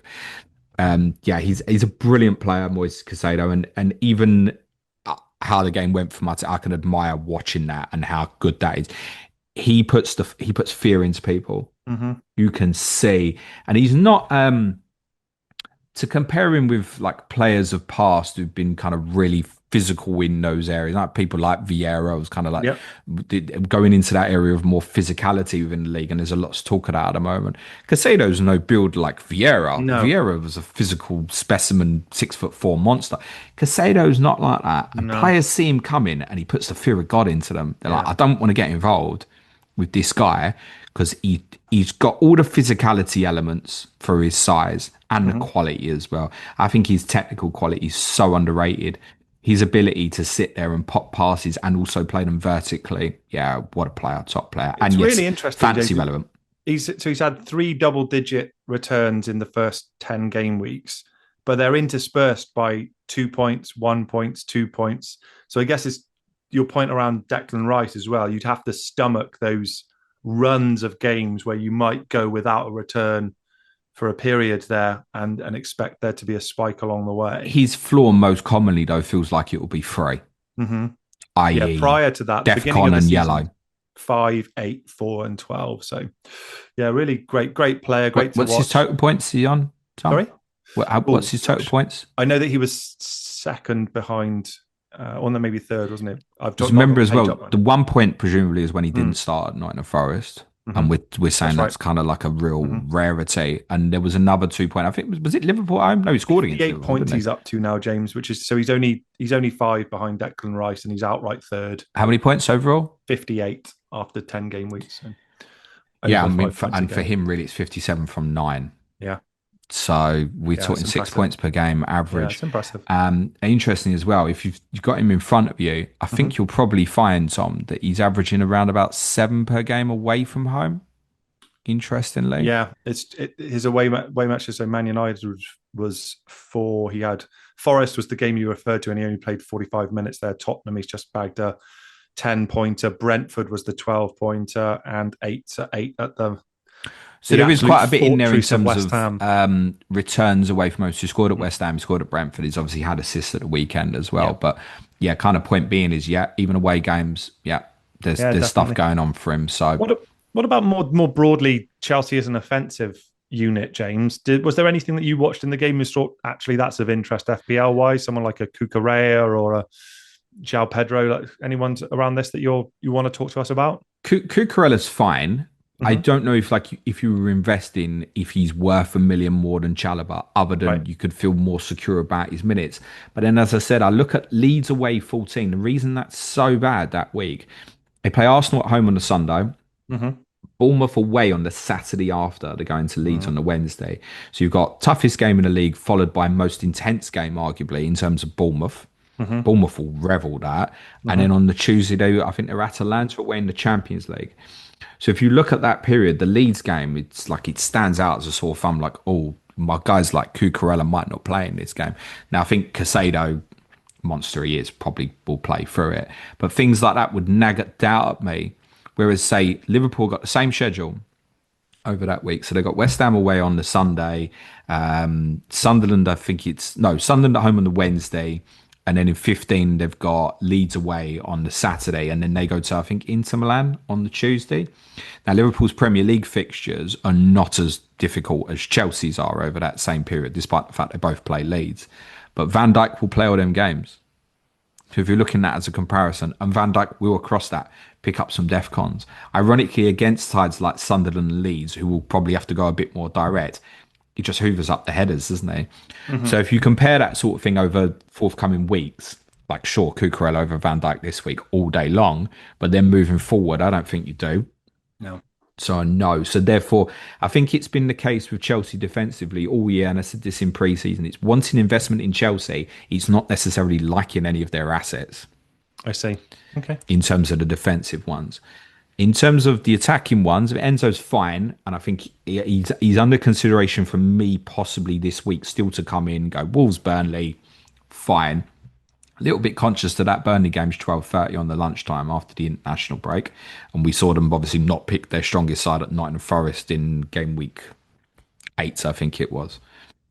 But I tell you what I was thinking of was about in terms of João Pedro as well before selling was, well, if Chelsea have a good day offensively, who gets involved here? Because although you could look at say, well, at Nottingham Forest, Neto contributed with a goal and assist, I don't really fancy him much as an FPL asset. I don't fancy Garnacho yet. I don't think it's settled. If Esteval plays instead, I don't think that's there yet in terms of FPL. And also the fact you can also use Gittins in the wide area means those wide players, I think, are just a no-go for FPL because you are probably looking very short-term at the moment. So João Pedro, by consequence, I'm still looking at and thinking, well, I'm not that concerned now. There is a flip to that where this could change. I know there's people who have gone João Pedro to Voltemade this week who are going, oh, I probably want to flip that back. I'll probably sit tight, guys, and especially see what Chelsea do. They're in Kazakhstan this week. Mm. João Pedro plays 90 minutes out there. I'm looking at the weekend going, oh, shit. Is Delap or Goo now playing against Wolves at the weekend? hmm And it could be. So I don't think you could make any Chelsea decision until the weekend. But then I would maybe, Tom, if I come to a conclusion and go, do you know what? I want a wild card in 12. So I am just looking for 1 week and say Neto got a rest in midweek. I might go, do you know what? I will punt that for 1 week. hmm But I don't, those wide players, I don't think couldn't be looked at anything more than that. Yeah, I no, don't I agree with think. that. And don't run back to João Pedro. I mean this seriously. Like I held, yeah, fine, but you might be in a situation where he doesn't even definitely start. He No. did look fit. I think that's important to say. obviously we know he's been carrying a bit of a growing problem. He didn't look like a player that was carrying a problem I to mean, me at the weekend. the goal came about through that super high press, didn't it, James? Right? And from open play? Did he seem a threat to you? João Pedro, Mm. yeah, I mean, he could have had that trick easy. Hmm. Um, he's missed two huge chances. He's also pretty much given Gittins an open goal that he's Gittins blazed really should over have as scored, well. shouldn't he? Yeah, So he could have had a a haul. monster haul, Yeah. bar with a couple of good saves from Vicario, particularly the Yeah. one. I know he's very close, but the save right at the end of the game was a very good save actually. And he's about the only player from Martin that can walk off that pitch with his head held high from that, because that was shambolic, mate. Well, I mean, we got to spend some time on it, mate. Like, what's going on? Still sitting Tottenham on Patreon every Wednesday. a good league position, right? Bearing in mind where they finished the campaign last season and what have you, but it's a dreadful performance, isn't it? And you mentioned Yeah. some others as well. Like, what's your forget FPL for just a few moments, James? Like, what's going on? Is Thomas Frank under pressure? That feels crazy. He Like, is, yeah. Yeah, yeah. not serious. We're not talking about sacking him or anything like Mhm. that. But I said on the podcast a few weeks ago, he's not going to be the guy. I'd be Mhm. very surprised if I'm sitting here in 2 years and Thomas Frank's top manager. Yeah. So that alone makes you think. Mhm. Now, I totally accept that there's things like he didn't actually have a great start even when he took over the Brentford job in the championship. It took him a number of games before he got up and running. I don't. I little things over the last couple of weeks, like the little shift of tactics, Mhm. in terms of getting Simmons off the left into a more central role, and then trying similar with Bergvall against Newcastle. Like I felt there was things there that was something's maybe working on here where they're trying to be a bit more progressive and stuff. But that's disastrous at the weekend, and Yeah, really bad. I keep saying on this pod every week, we can't progress the ball. Any team that comes and presses against us, and Chelsea got the mixture really right between knowing that Tottenham want to go over the top and not playing too high a line and not allowing that sort of thing, and also saying at times to Tottenham, right, what you got?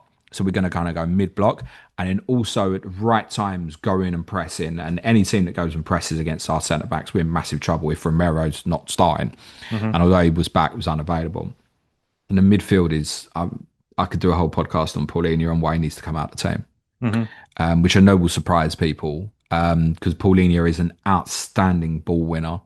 But actually, within possession and build up, it's like being a man short. It offers nothing. And I'm not talking about how he passes the ball. His passing is okay. It's not great. He doesn't show for the ball. Make Right. yourself available to be in possession to receive a pass. Mhm. What he's tried to do over the last few games, and I think you could even see this in the win at Everton last week, is he's asking Bentancur in Romero's absence to come between the centre backs and pick up the ball, and then also asking Bentancur to go and press. And he's a better presser than Paulinho. Mhm. Paulinho's a great ball winner. If there's a duel and someone tries to beat him, he strides over short spaces, incredible in terms of winning the ball. But he's not even a good presser. No. Now, if you're saying to me, right, we're playing Manchester United again this week, do you want Paulinho to play? I'm going to say yes, because I think in and around that area with players like Fernandes, you've got a real battle in there. I want him to play. I do not want to see João Paulinho play against Copenhagen tomorrow night. Right. Sit something else in there alongside Bentancur. And there's a regular theme, by the way, occurring when Bentancur goes off, shit gets worse. Mhm.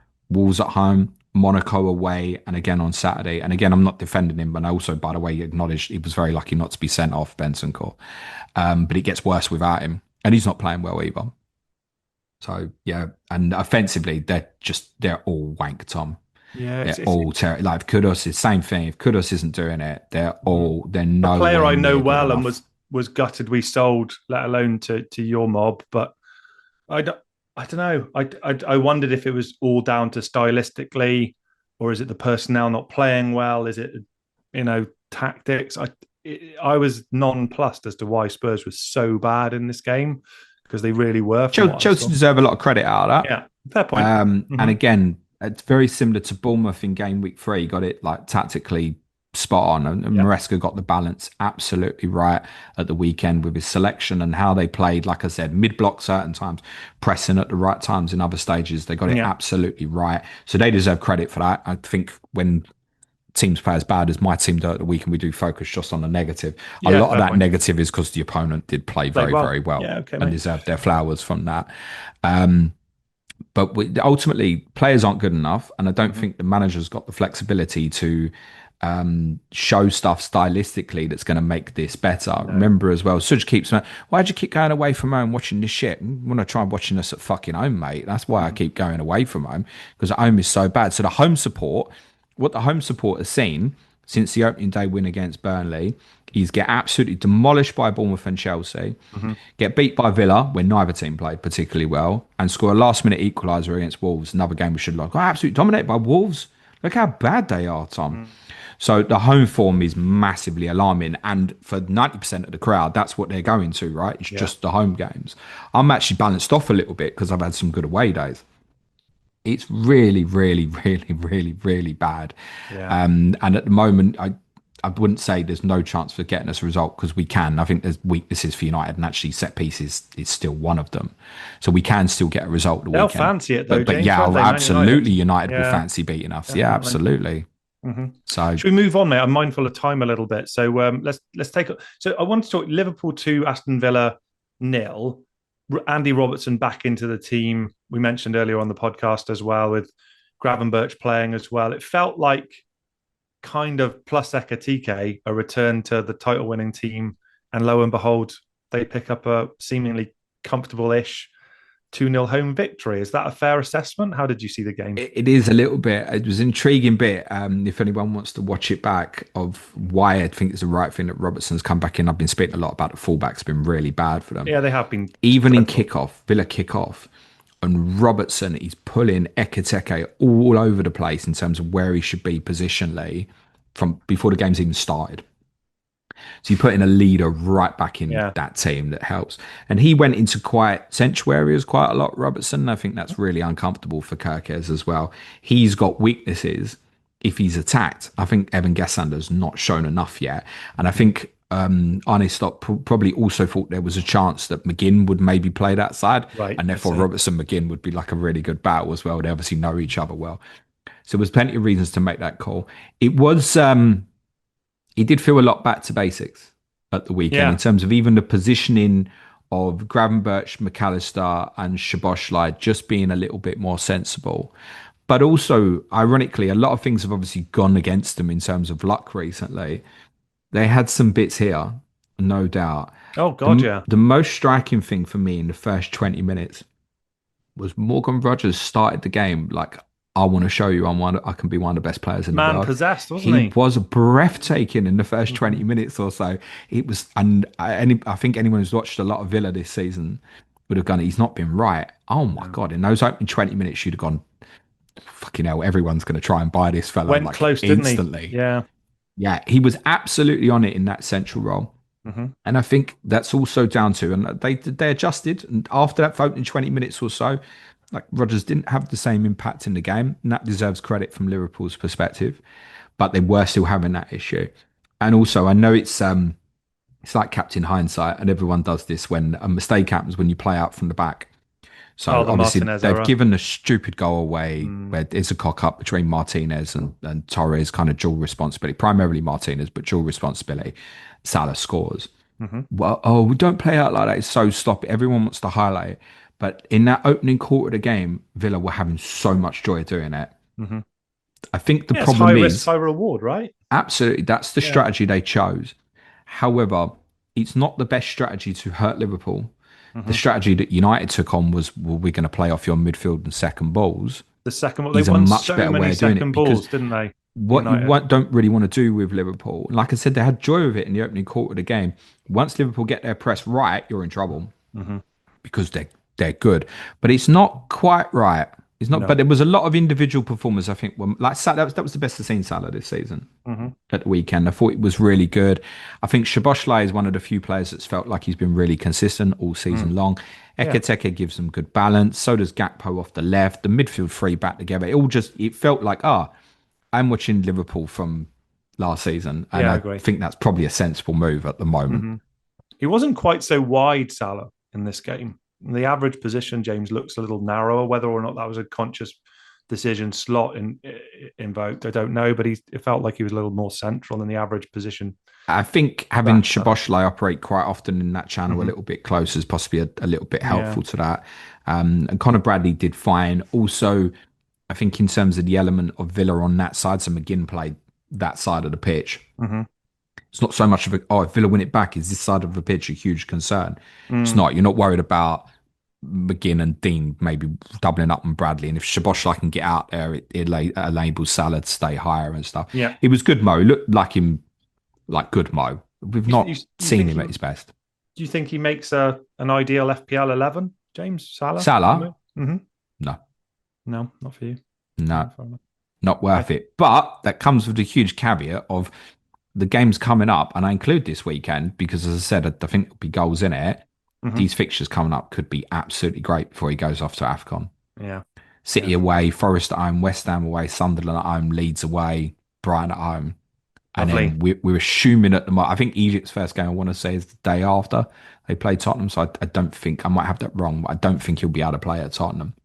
And what about Villa then, James? Obviously, a disappointing result. I guess we would have fancied a chance of bearing in mind how poor Liverpool have been recently. But do you think there's sort of green shoots there? Do you think there's anyone FPL relevant in their team that you'd look at? You mentioned Morgan Rogers already. Rodgers, I would only consider, I think he's one, I think where Villa sit, he's maybe interesting for those who are going to wild card in 12. As you walk into Leeds away, Wolves at home. And I think if you look, what you'll be tempted to do if you wildcard in the next few weeks is look at some short termism because you know you're getting them 5 free transfers in Yeah. 16. So I think you get drawn to, oh, Villa got Leeds and Wolves. Oh, okay. Drawn to look at Watkins, Rodgers for that basis. Watkins nowhere near worth it at the No. moment. It's just not at it in front of goal. Or there's quite often not even getting the chance in front of goal. The Rodgers performance would alert me You know because what's that interesting in about Rogers? Sorry to cut across you, James. He's played 90 minutes in all but one game where he played 81 in that. So he's just Mr. loved by Indestructible, isn't Emery. he? He just Yeah, Emery just he's indestructible. That's what we yeah. always call him. So again, even if you're looking at that weeks and going, okay, they played like Wolves on the Sunday and then Brighton Wednesday, it's Mm-hmm. fine. Rogers plays it all. Like we Mm-hmm. know that already. So I think Rogers is worth kind of really monitoring again Mm-hmm. this week. 'Cause that it faded, but in that opening quarter, he looked like a player playing on one of the toughest venues in world football, who looked like he was going to run the football match, and Mm-hmm. he looked so Yeah, dangerous. fair point. Otherwise, no, they're the worst team in the league, pound for pound, in terms of defcons. Yeah. See, it draws you Defensively to as well as Martinez a little bit again in that 5 million bracket. Is that worth it? No.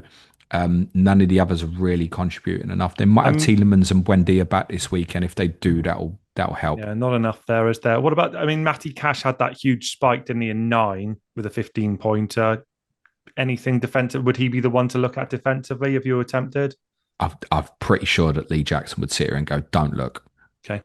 In that Yeah, case, then yeah, fair point. All right, mate. Cool. Let's move on then. So we've got West Ham victory to talk about. This is my goodness, unheard of. and it West was Ham. thoroughly deserved. It It has to be actually said. was. It Yes, it actually was. was. I did find it funny, James, when the own goal went in for the second one. The guy on the tannoy actually sang OG as the goal scorer, as if OG was one of Oh, our really? own players. We celebrate OG as one of our attacking outlets. So, but look, it's lovely to be on with a win. I'm not sure if it's ever happened with you and I before, but we were good. And Newcastle were terrible. And after the start, I was worried, but yeah, nice to see. Do you think this is green shoots of recovery, or do you still think West Ham are in dire straits? Because if they'd lost this game, James, it would have been looking a bit adrift in the league table already. Yes. Yeah. We expressed the importance of the 4 games that started with the Brentford game Mm. and God, clubbing they were bad in Newcastle that in game. that, and obviously Oh, thinking Newcastle was kind of the yeah. toughest of those. But having lost to Brentford Leeds, like the pressure was really on because when you look beyond the Burnley fixture next week, Yeah. you're like, oh my God. Yeah. That Like Brentford them, game as well, James, was horrific as well. oh, We were yeah. so bad. You were worse than even Tottenham were on Yeah, Saturday, and that 2 takes 0 into was it, mate. an absolute injustice to Brentford that day. Yeah. It was. Hmm. But look, lots to like yesterday. I think he picked the team that I thought he would pick. I felt Yeah. like he kind of had to with the way that the Leeds game finished. Eh? Yeah. Potts did absolutely terrific in midfield. Him and Fernandez just got energy about them. Yeah, Like they he do. looked so slow and pedestrian when you watch West Ham. Yeah. So I think that was a positive. I'm going to tell you honestly, I don't understand this Kilman playing right-sided centre-back and No, Talibo playing left-sided centre-back. I don't understand it. it's all, well, And the whole thing, right? Because Wan-Bissaka was operating on the left flank for a period as well. Like I don't know what Nuno was playing at. I know it went back to a little bit more sensible in this game, but yeah, that centre half um, arrangement is really odd. I don't necessarily see the benefit myself, but it seemed to work okay in this game, I guess. Maybe. yeah, it did. And you did, and West Ham did deserve to win. Mm, Um, I think that with Kilman playing right and mm, Talibo left, we'll have more problems when Burnley at the weekend go, come on then, lads, what you yeah. got? Step out. Let's see what you've got. Mm-hmm. But much better in terms of the midfield makeup, the balance of having Bowen and Somerville in the wide positions, Mm. pins people to be very conscious. Even though we know Newcastle had a lot of the ball, there's a consciousness like, one transition, this is dangerous. Paquetá played really well. He did. I think he is kind of in the 8, 9 out of 10 or 4 or 5 out of 10 kind of most weeks. Then he was more of the upper echelons of that. And Wilson, despite whatever Nuno and others' protestations about him might be, is he gives the focal point as a target. You can play into him. He's experienced. Fullbacks did okay. I'm good, less and less convinced by Diouf every time I watch him, by the way. But yeah, deserved victory. And you Mm-hmm. couldn't have believed that after the first 5 minutes of the game, where No. Bowen crashes this shot against the post. Mm-hmm. And then from the same attack, Jacob Murphy scores. Mm-hmm. And Diouf on that goal was so bad against Murphy, by the way. Well, He the went, midfield before was could drive a yeah, bus through it as well, and then to just let him, it was really bad that start though. The goal, and my head was in my hands for sure. yeah. At that point, you think, oh, well, that's it again. I'm sure Mm-hmm. that's what everybody thought Yeah. watching the game. Well, they're okay. They've had their moment, and it's Mm-hmm. written in the stars. They're just out of luck.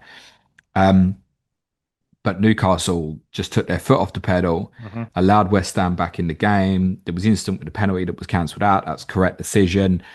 Pope was already making a few kind of decent saves where you felt Yeah. like the pressure was building. I think he will be disappointed with Paquetá's goal.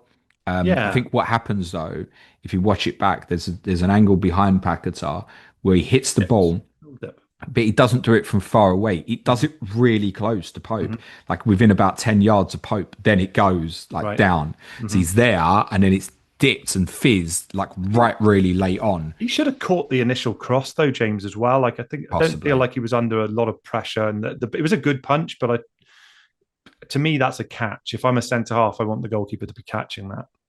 Yeah. What Uh, about Toon though? Newcastle as a team, like we've had good points for them defensively. People have been on like Dan Burn and what have you, and Anthony Gordon's been good over the season. Walter Maid as well. Do you still like them as a FPL group, James? Voltamada, yes. I think Mm-hmm. Anthony Gordon owners are probably finding out how quickly they can get rid of him. Problem with Gordon, anyway, is when he's even been doing well in fantasy, he's so often been like a home player. Mm-hmm. Okay. And if you look at the fixtures coming up, Brentford away, City at home, Everton away, Tottenham at home, I don't think that period particularly screams. And I think those who've gone there would say, oh, I've really regretted this. Don't love that. Mm-hmm. So I think Gordon, most people will be looking to move on. I wouldn't run from it, by the way, if you own. I think like Eddie Howe could have taken half the team off at halftime yesterday. I think that's what those changes were. I don't know if Voltemade's perspective, he obviously started against my team in the Cup as well, Mm-hmm. so he's played a lot of minutes recently. I might have caught up a little bit. He Right. just wasn't involved in terms of linking No the play, shots. particularly in the first half. He No. wasn't really in it. No. Um, I did think it also handicapped them though, because you do feel that that's the main source of goals. And you're watching the second half thinking, I'm not sure if Osuda or Barnes, when he'd come on, are particularly going to provide anything additional Mm-hmm. here. It felt like a reliance on the midfield three, and the midfield three are very, very good, but don't provide quite what you want at the top end when you're chasing the game. A few of our Newcastle patrons have commented that there's a couple of real problems. One, there's a problem for Newcastle against anyone that kind of sits off a little bit and has the ball. There's a home versus away problem. Was just having a look. 28 points in 19 away from home this season. Doesn't look disastrous on paper. Like that's the same total as Chelsea, for example. But they are definitely struggling away from home at the moment. I think they're 1 point, or no, Yeah. they've had nils, haven't they? So three crap. draws and two losses, I think, on the road this And season. why is that, James? Are they setting up completely differently So to when they're at home? yeah, I've got a bit of a theory on this. I'm going to look at it on Talking Tactics for advanced tier patrons this week. I've got a bit of a theory on it in terms of experience from last season, not last season, the season before, where they got in the Champions League and the whole team got crippled with injuries. Mm-hmm. Now, so far this season, they're not in too bad of a position from that perspective. Visser arrived injured from elsewhere, for example. And they've had issues with Hall and Livramento, but Livramento was an impact landing problem. It's not muscular stuff other than Lewis Hall. Trippier missed out yesterday from illness. They've not had many muscular injuries. And I wondered if kind of the payoff of Eddie Howe's Newcastle at their best is 100 mile an hour intensity. That midfield three, if it's having a fight with you, he's the strongest midfield three You're to going to play lose it, against. aren't you? Yeah. You're going to lose and it. Tonali, Guimaraes, like technical stuff is really, really good. You're in massive, massive trouble. And obviously, I was at St James's Park last Wednesday, and Tonali started, but Guimaraes didn't start. Joe Linton didn't start, but their press was exceptional at the top end in terms of Tottenham not being able to play out from the back four into midfield. Like, was really difficult, and that for me wasn't more of a Tottenham problem. It was more like a Newcastle success story. And I think there might be something happening at the moment where the pressing is happening in home games and not happening at all in away games. I see. So they're using the advantage of what they can get with the crowd on their side in home games. Away from home, they're becoming quite standoffish. Yeah, and which is not that team, is it? It's not. That's not what they do. Is no, it? but you cannot if you want to do well in the Champions League as well, and now they're in League Cup quarterfinals that might quite conceivably become League Cup semi-finals. You cannot play the 100 mile an hour style playing all the time, Saturday, Wednesday, Saturday, like every week. You can't. No, fair point. You have to make concessions. And I think they're making a concession at the moment, particularly in away games, and it's not working out. No. Let's remember these results that they've had away from home so far this season are not from the toughest schedule. Like if I said to Newcastle fan, you got 3 points from 5 games. They've lost at West Ham, Brighton, the last 2. And the first 3 were away games. Villa away is acceptable. Bournemouth away is acceptable. Leeds, they went to and played a back 3. Again, some of these games like navigated around Champions League stuff. Like the performance at Bournemouth was completely understandable 3 days after playing Barcelona. So I think there's a concession happening away from home, and I think we should be really conscious about that. So I think they play City in game week 12. You get 100 mile an hour Newcastle. Yeah. I don't think you do at Brentford next week. No. I don't think you do at Everton in 13. They play us on a Tuesday night. You get 100 mile an hour Newcastle. Quickly, James, before we move on to the last game that's been played out, just so Voltemada, pronunciation, not sure, and Bowen, the 2 forwards there. Do you like both? Do you like either? Do you like neither? I've had Bowen all season, and I'll tell you what, if you're looking at 1 week punts this week, you will do much worse than Jared Bowen. I don't know how he hasn't dropped with a return yesterday. So if you're looking for a 1 week punt this week, I mean, would you rather buy like Bowen or João Pedro at this moment? Well, João Pedro is probably dependent on how you feel Wednesday. Yeah, Bowen fine. I probably wouldn't look at your Somervilles or Pacatars if you're looking for 1 week punts. No, I was just interested in that Bowen forward, those 2, as if you still like them both. Bowen is definitely not coming with me on wildcard, but that was always my strategy at the start of the season, was that he'd stay for this whole period up till 12 or 13, and then he would go. He'd not be part of the wildcard, because then the reason that's so important, yes, these West Ham fixtures after Burnley are rough. West Ham could quite conceivably, I think, go the rest of the year after Burnley and not pick up another point. Which is, and considering they're already in the relegation zone, that's a huge concern. But it is. And the reason these performances are such a concern is because in this run of fixture, you've not played Bournemouth, Liverpool, Manchester United, Brighton, Aston Villa, Manchester City. That's all still to come this year. Oh, it's rough. Well aware. Well aware. Yeah, but Bowen is a move on, I think, after game week 11. Or if you're wildcarding 13, Bournemouth away 12's fine. He's capable in that sort of fixture. Otherwise, nothing else to look for from West Ham. There's nothing that's shown up yet that would show consistency, DEFCONs. The only other one I would shout out is Potts, who's 4.4. So I think if you wanted to go with like a genuine 4-3-3 structure and have 2 midfielders that were second and third sub, Potts and King are probably your guys at this point. But I don't know why you wouldn't, if it's just one or the other, I don't know why you wouldn't pay 0.1 more for King over Potts. Yeah, you pay King. I know he was close to DEFCON yesterday, but also factor in young boy might be the energy of the Hmm. moment. It's amazing how kids make their like kind of first real starts and stuff and Mm. find energy. It's also amazing how heavily involved he was in pre-season, and Hmm. then we've barely seen him Mm. this season till now. Hmm.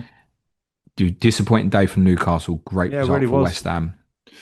Last game of the weekend that's been played out, James, was Man City 3, Bournemouth 1. Really good game. Haaland continues. We talked about him at the beginning of the podcast, just the absolute behemoth of goal scoring excellence. Like, probably don't need to spend too much time on him, but Shirky picking up a couple of assists. I wanted to see what you thought about that. And O'Reilly scoring as well. I know you've talked about him in positive dispatches as well.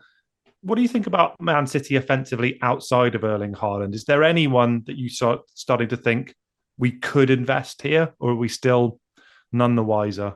No, and I think we're none the wiser on yesterday because there's something tactically very different from Pep. So Mm-hmm. essentially, Cherky played as your right winger and Doku played as your left winger, Mm-hmm. and that's how they might have played out of possession. And it's worth saying, I think Bournemouth finished the game with more of the ball. This is a recurring pattern, by the way. City having not a lot of the ball in second halves when they're already winning. But within possession, they just went wherever the hell they wanted. And Nunes and O'Reilly went and did the flanks. I mean, Doku, I actually thought he had another really, really good game. Um, Getting involved into central areas where he can run at players. He could be a frightening prospect in there, almost comparison a little bit to like Rodgers, like in that central area. I think he could do it. And you don't want Okay. Cherky just sitting out wide right as well. So again, he's got into central areas where he's obviously created a couple of goals for Haaland. So he just flooded Bournemouth out in that midfield area. What it made it Yeah. really difficult for Bournemouth to do was he made it really difficult for them to go man to man. So if they wanted to go man to man, like all over the pitch, what were they going to do? Have like Truffer and Jimenez respectively following the wide players into central zones? They couldn't because O'Reilly and Nunes were going so high. So it just meant City constantly had a numerical advantage. And obviously they play on transition themselves so much better now, where they find Haaland in space quicker. They Mm-hmm. will now, if they can go to him quickly, they will go to him quickly. It Bournemouth take played a pretty long high time to line get as here. well, James. I thought as well. It was interesting to see. Yeah, they'll go and play aggressive, and I imagine I don't think Bournemouth fans would be sitting there this morning going, "I'm disappointed with that." I mean, if you're a No, good Bournemouth game. fan this Yeah. morning compared to say a Newcastle fan or a Tottenham fan Mm. with how your teams played this weekend, much up as a Bournemouth fan, you go, "Do you know what? I'm proud. We went up there, we had a go." Yeah, And there were definitely. periods in that first. I mean, they had a goal disallowed inside the first minute, right? So Hmm. they went up there and really had their intent Yeah, to definitely. go and play. I wouldn't call it naive. I think the strategy can either work or it didn't. I think Yeah. what Pep did tactically made it really difficult for Bournemouth Hmm. in central areas. Um, Do you think there's anything in Man City defensively at all, James? They've frustrated us for years, right? Do you think there's anything there that you start to think over the Christmas period they're worth looking at defensively? If we struggle offensively, other than Haaland, do you think there's any merit in that? the problem is you could put a team together from yesterday. Aki Hmm. that didn't play. Aki, you've got Stones. Um, who else have you got can play centre back? There's more, isn't there? But there's rotation that could definitely Oh, I see what happen. you mean. Yeah, players who didn't make it. Yeah, there's loads, aren't there? I mean, Diaz did play, didn't he? But I get where you're going from. Um, there's alternative options that Yeah, they've there are. definitely got at the back Hmm. there. I do think that I think City probably will be quite good for clean sheets this year, and I wouldn't be surprised once you got these Liverpool and Newcastle games out of the way. I wouldn't be surprised if they did have a run where it was like 4 clean sheets in six or something like Hmm. that. But are you going to get the 4 starts out of even say Diaz is probably the most reliable one at the moment? Yeah, Are you going to get the starts out of it? And also, you ain't going to get DEFCON with it. no. Whereas you've got your guys like Gabriel Van Dijk was saying, yeah, same thing, and you're probably going to get some bits of DEFCONs along with it. So you're drawn to think, oh, Donnarumma, that's great. Like I know you've got, Yeah, but you've got in part because you can. I yeah, don't and think and more he's to not worth us, that money. more as an absence of goalkeepers I did like, Yeah, I right? get that. Yeah, yeah. But So I don't. it's a sickener if you own a City keeper at that value and he concedes. Yeah, and it happens. It happens a lot, right? So I think it was almost like there's not a compelling case elsewhere in the defence. If there was, you go there instead.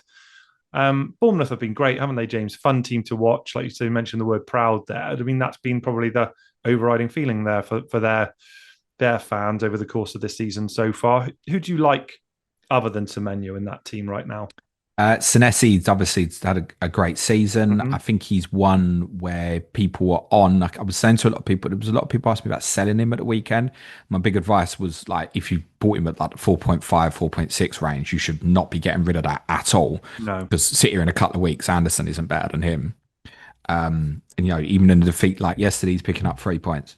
Yeah. Like it's fine. He's going to hit DEFCONs a lot. I've been wondering a lot about him and Diakite. I know Diakite didn't play the last game. We think that was probably down to a little bit of an aerial stuff. Neil Grover was saying to us on Slack that Milicevic might have played because of aerial stuff against Nottingham Forest. Senesi is way more proactive than Diakite in terms of being front footed and stepping towards the ball. That's why he's doing much better on DEFCONs. Senesi, so he's 93 fine. touches, James. Sorry to cut across you. Senesi, 93 touches compared to Diakite, 76. He's getting almost like 20 more. And further up the pitch as well. Better on the ball as well. Further up the pitch he's got quite a cultured left foot, Senesi. Yeah. Trafford to the left side of him is doing all right. He's picked up DEFCON again at the weekend, but he's not going to have the consistency of returns like Senesi will. No. I certainly wouldn't chase either ahead of Villa away. And it depends on your timing quite a bit with Bournemouth, because I think you look at the 3-week period of West Ham, Sunderland, Everton, 12 to 14. I think that looks nice.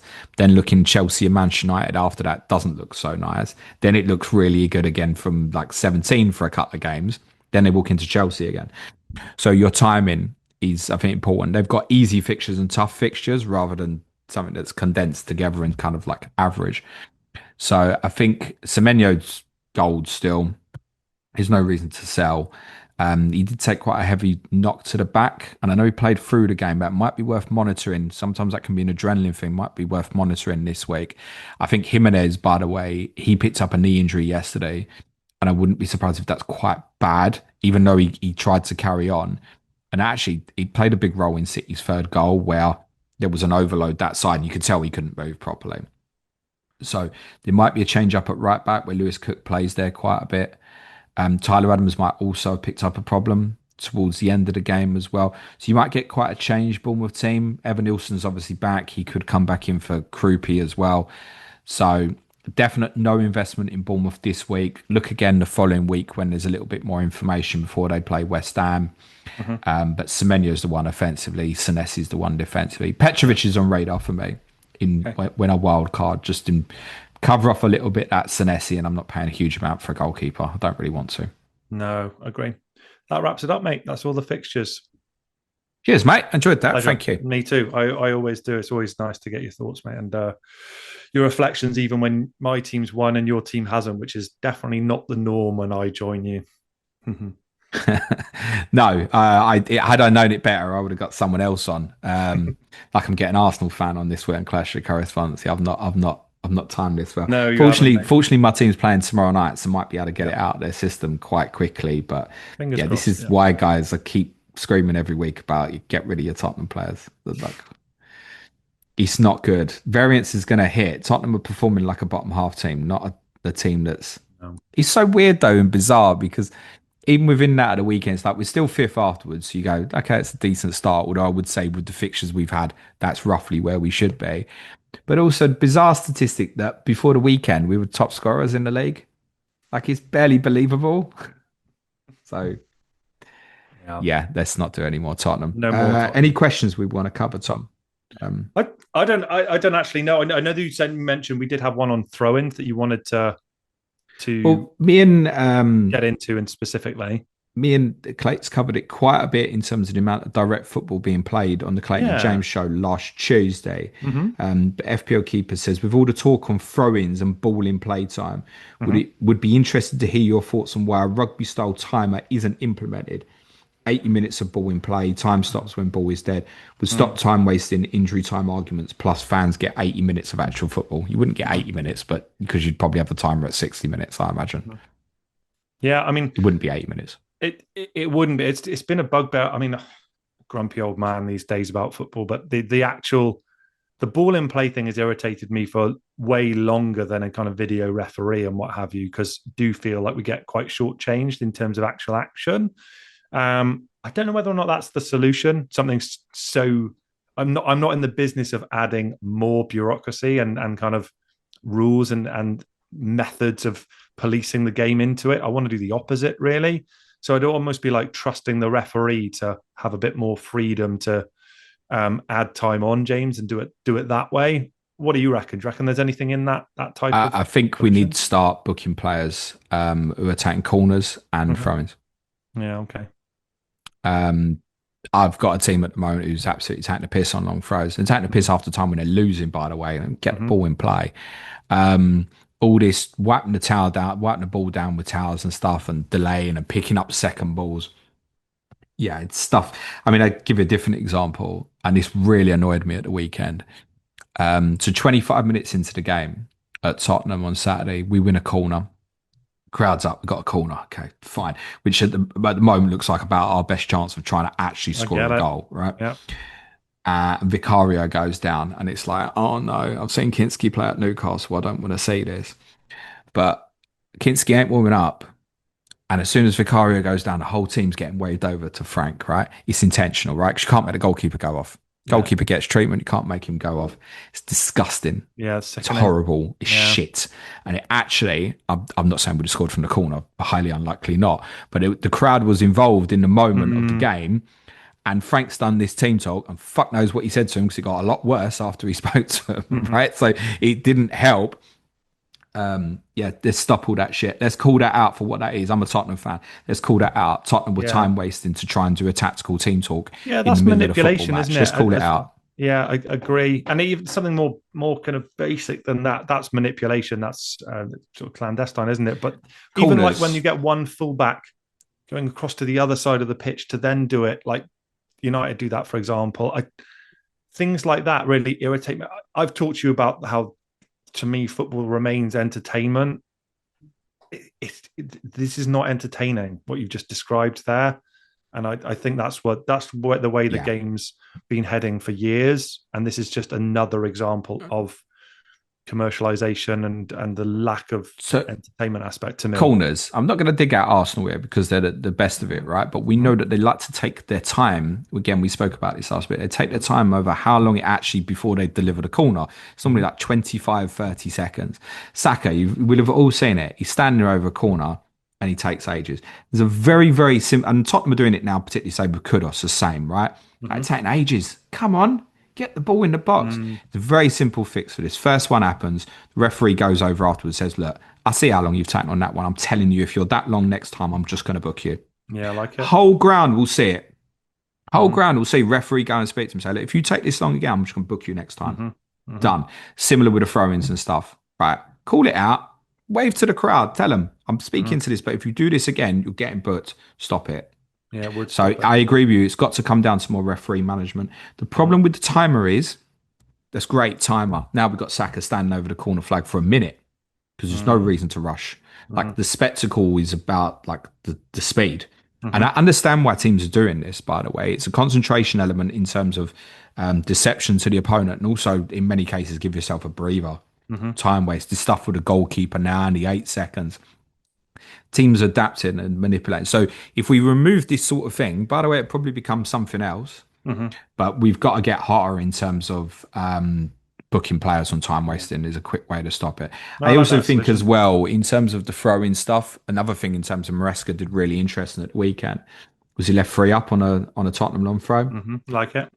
Which meant Sanchez could come and claim the ball. And obviously he's very good at that. And then there's a 3v3 in terms of transition. That can flip the other way where there's more space for Tottenham players to go and attack it if Sanchez doesn't win the ball. Yeah, absolutely. Football should be about risk, man. Definitely. There's risk and reward in that. But I'd also say as well that everyone's trying it at the moment. And because everyone's trying it, it might be, we might even get into the second half of the season, this calms down, You think? It might be DEFCON slowed down and there's less direct football and people try and find innovative new ways, particularly once everyone's played each other once as well. Yeah. I wouldn't be surprised if it changes up a little bit. We'll see, man. Definitely. Good question, though. Tom, thank you, mate. Anything you want to plug before we finish, mate? Not at all. No, I don't. Not working with the Fantasy Football Fix guys this season. Nothing against them, just not something that I say sort of more of a passive role this season. So nothing to plug, just hopefully everyone's enjoyed the show, and I certainly have, mate. It's been great to talk to you, and hopefully I'll get on again before the end of the season. Pleasure, mate. I've got one FPL question for you. Go for it. So who are you going to captain this week? Oh, I have actually said it already. I think let's have a little look up I what the reckon you're going, boss are you team going Saka? Is that the plan? is. Yeah, it's on him at the moment. The Sunderland away game. I, based on what you said, I might go for Jared Bowen. Mm, Mix it up. don't hate Don't it. know. Yeah, maybe. Not Don't sure. hate it. Gabriel's a good pick too. I Do would you know? say. Do you know what's amazing about this game? And it's just something to think about. What do you think people would do this week if Haaland got injured in midweek? Oof. Gosh. His Yeah. his was interesting. Yeah. Go on. So many people sold João Pedro last week. I reckon so many people would buy him back him and captain him. Yeah. Yeah. It's funny how quickly it can change. I mean, he had been on a rotten run, hadn't he? But Doctor Tottenham came to his aid. Yeah, Dr. Tottenham will probably be there for Manchester United at the weekend as well. Don't sell those assets. Good fun, Tom, mate. thank Pleasure. you so much. Please join me and Nico for that show with Nico. I'll do monthly podcasts, be out for you tomorrow. If you're watching on YouTube, smash a like, hit the sub button. For the audio listeners, a 5-star review goes a really long way. As always, everyone, please be nice to each other and play it your way. Cue music, please, man child.